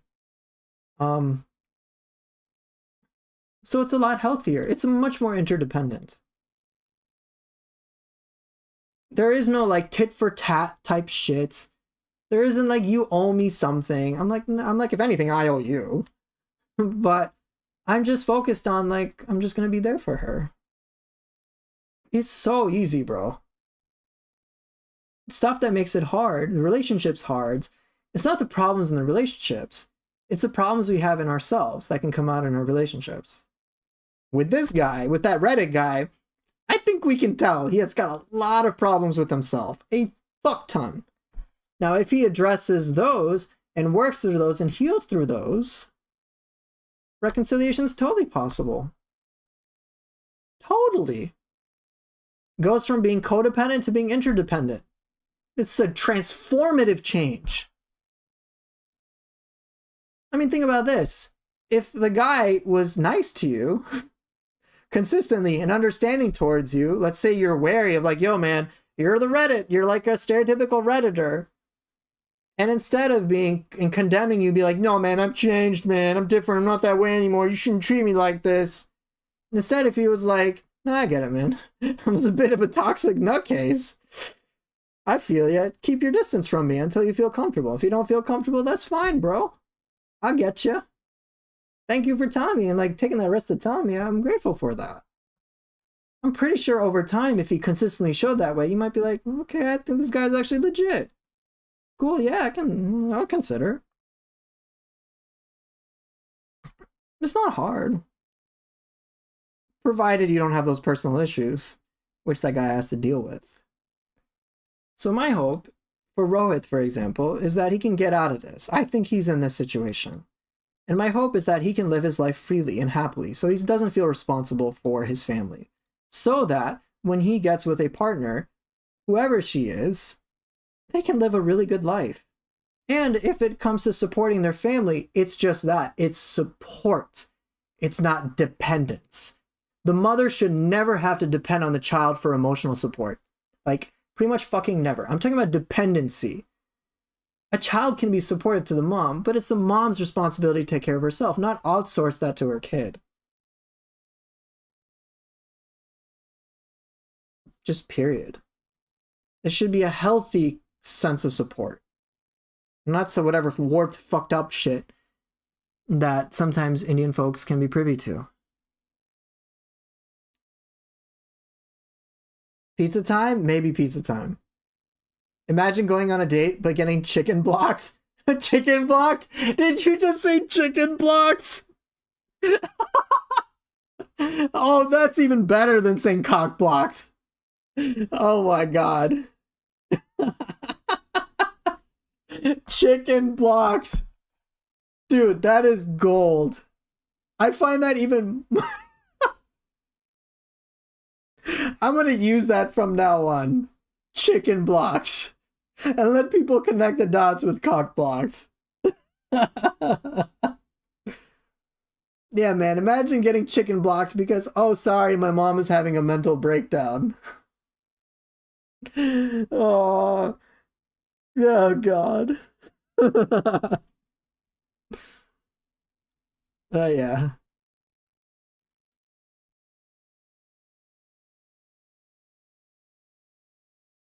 I personally encourage people to do what they want to do and just work with other people in that. It works out pretty well. And honestly, in my experience for my clients who have reconciled, the closer and closer they get to this, the faster they reconcile anyway. That's the type of change I'm talking about. It's why my clients do succeed, regardless of what's happened. It's because they change from being codependent to being an interdependent person. And they're very healthy about it. It's like a night and day difference. The difference is so obvious that, of course, they're partners who have invested, in that Redditor's guy's case, 11 years of their life will start to reconsider. Because this person is being very healthy and very interdependent. They're all comfortable and okay. Like, with like anything. Really. They might get hurt. Oh, like with that woman, for example, who was the guy who got cheated on, right?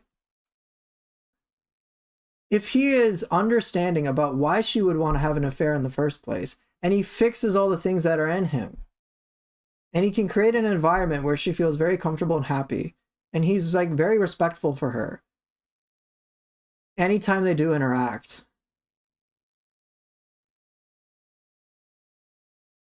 and he takes accountability for this crap that he did when he was codependent, it does leave a mark. It's like, whoa, I think there could be hope again. Because I can work with this guy. I feel safe with this guy. The goal that I have for my clients is to become so like healthy, so happy, so like fulfilled, like in a sense. So like arguably even just going along the path of self-actualization in many regards, find a sense of peace. And it's like, in other words, irreplaceable, to be honest. That it won't matter what happens in the short term. It won't matter if their partner gets remarried to somebody else. It won't, yeah, redeemable. I help them redeem themselves and show such strong promise. Not just a pipe dream, but like consistent, like, whoa, this is fucking real. Not like, oh, it could be fake, but holy fuck, this is real. That their partners do come back to them. Willingly, happily. So that whatever's happened in the past is just, yeah, it's just a thing in the past. They can just enjoy the present. Heck, I've been emotionally abusive to Cass, as you know. But she's like, I'd rather not focus on the past. I just want to focus on how you're becoming. If anything, I just need you to just keep growing and becoming better. I'm like, okay, I'll keep doing that. I want to figure out how I can do that better. So yeah, later today, after we have lunch and I'm starving, we're going to go out and hang out at a place or something else. Who knows? I just keep growing and changing. So over time, what happens is we do feel more comfortable with each other. We do trust each other. I can now tell my ex-wife that I have feelings for that does not have feelings for me.